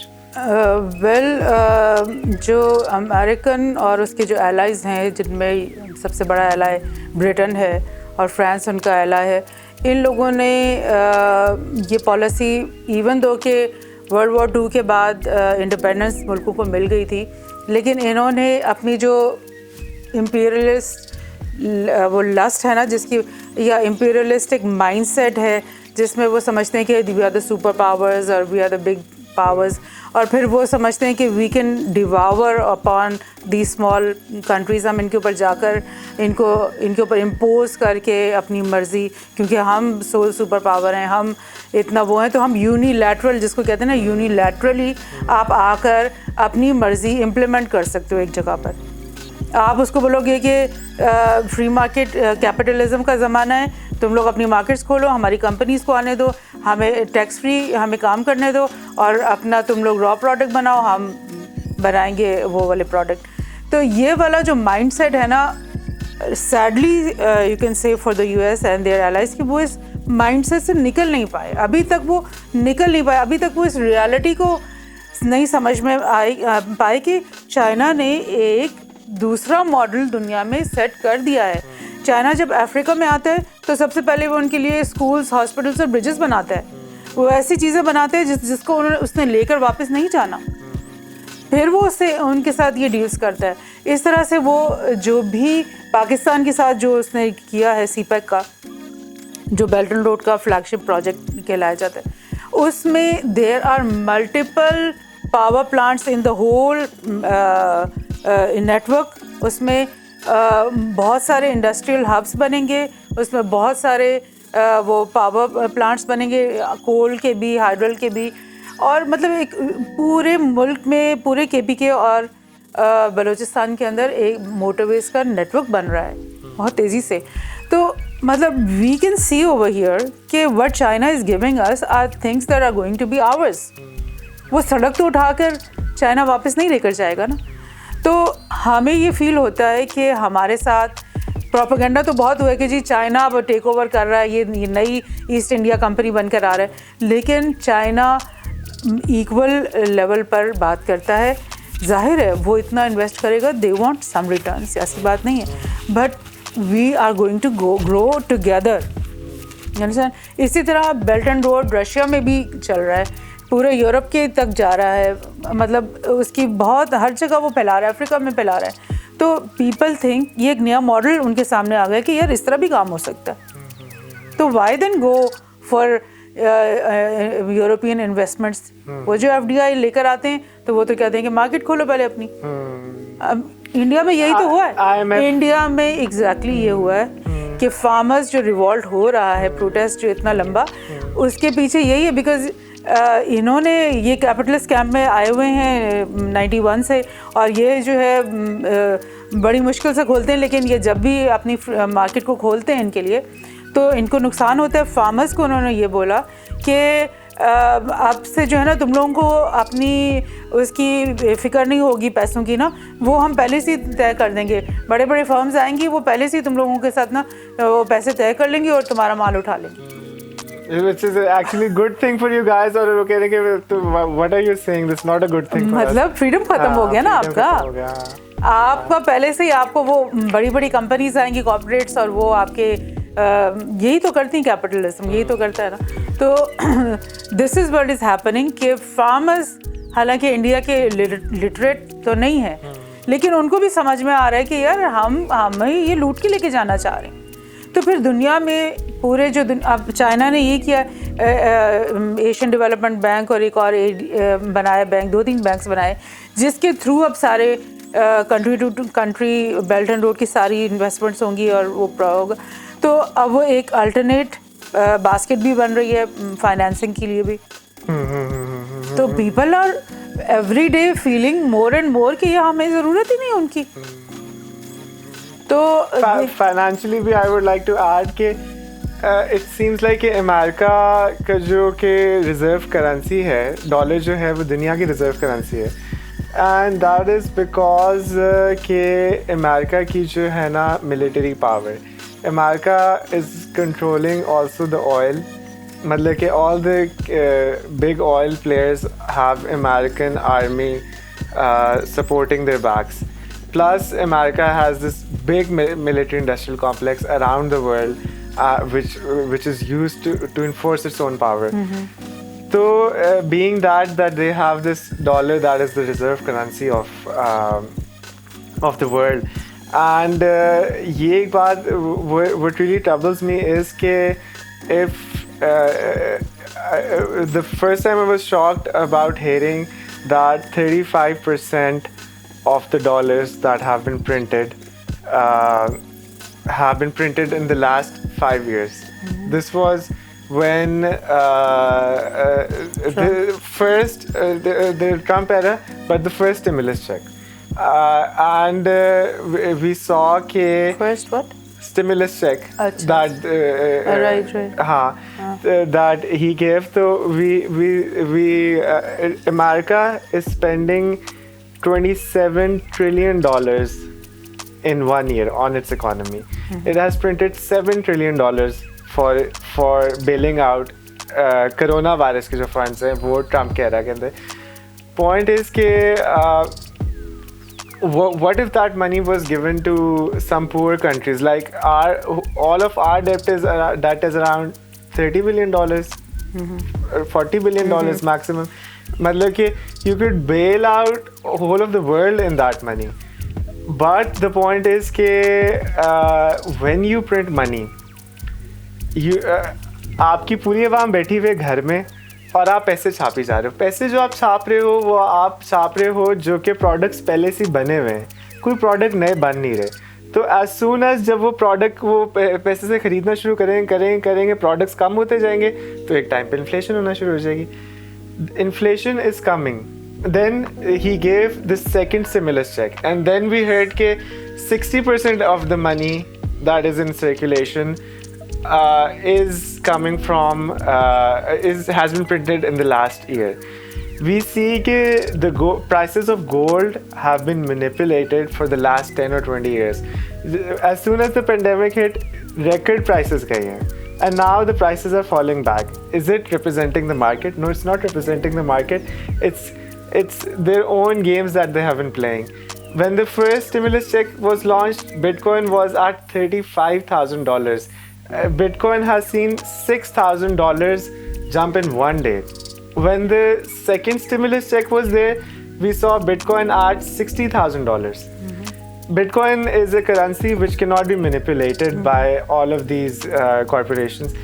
So what we're seeing is that America is exporting its own failure towards the whole world. और एक image मेरे जहन में आता है कि all of the people all around the world have to work more harder, have to do extra time for less money. And who is benefiting from all this when the inflation comes? America is exporting its inflation all over the world. Actually, geopolitics का थोड़ा सा ये है कि क्योंकि दुनिया जो है वो एक ग्लोबल विलेज बन गई है बिकॉज ऑफ ये ग्लोबलाइजेशन का जो एरा हमारा आया है। पहले भी जियोपॉलिटिक्स एज अ सब्जेक्ट था, मगर वो बिल्कुल समझा जाता था कि एक वेस्टर्न सब्जेक्ट है और इम्पीरियलिस्ट हॉफर और मैकेंडर की थ्योरीज चलती थी जो कि ब्रिटेन, जर्मन और यूएस के लोग वो लोग ही इस सब्जेक्ट को लेके चलते थे और इसको एक इम्पीरियलिस्टिक साइंस समझा जाता था। लेकिन अब क्योंकि ग्लोबलाइजेशन एरा आ गया है और वो एक मल्टीपोलर मतलब सिनेरियो बन रहा है पूरी दुनिया में, तो और everybody seems to be connected and affected by everything that's happening अब मतलब अफ़गानिस्तान में जो कुछ होता है उसका effect India, Pakistan, Iran, America, Russia, हर एक पे होता है।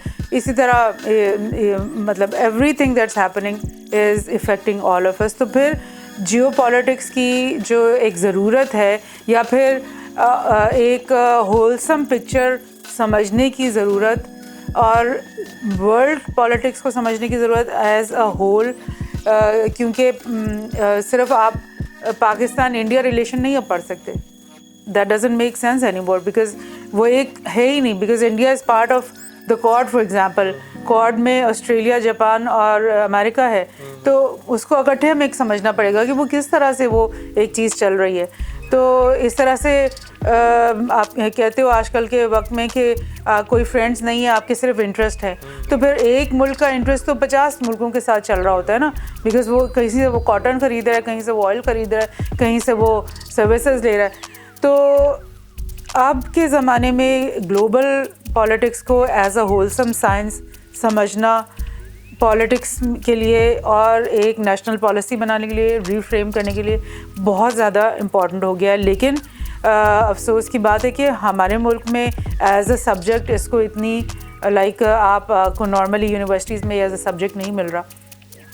तो what I am trying to do, काफ़ी सालों से तो मैं लिख भी रही हूँ different issues about this, and now right now I am also writing a proper whole research based book on geopolitics, that what it is, how it originated, what was its history, what it is, its philosophical background is, and what is the implication of geopolitics from our point of view.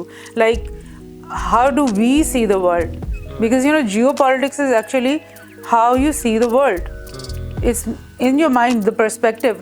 आप perceive करते हो कि यार मैं एक super power हूँ, मुझे जाकर ये काम करने हैं, तो then you act according to that. अब हमारे जैसे एक थर्ड वर्ल्ड कंट्री जो कहलाती थी पहले, अब तो हम अपने आप को डेवलपिंग कंट्री कहते हैं।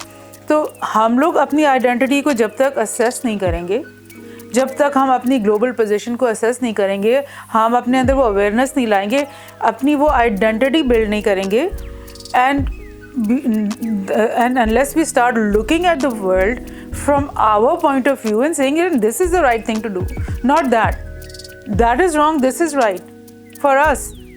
America says America first, so we have to start saying Pakistan first, India has to start saying India first, Sri Lanka has to start saying Sri Lanka first.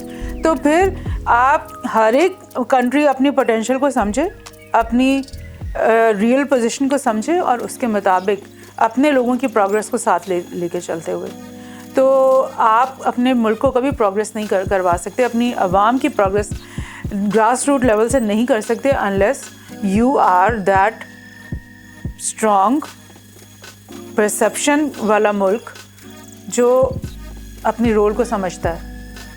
मतलब we are so like you've got a point here.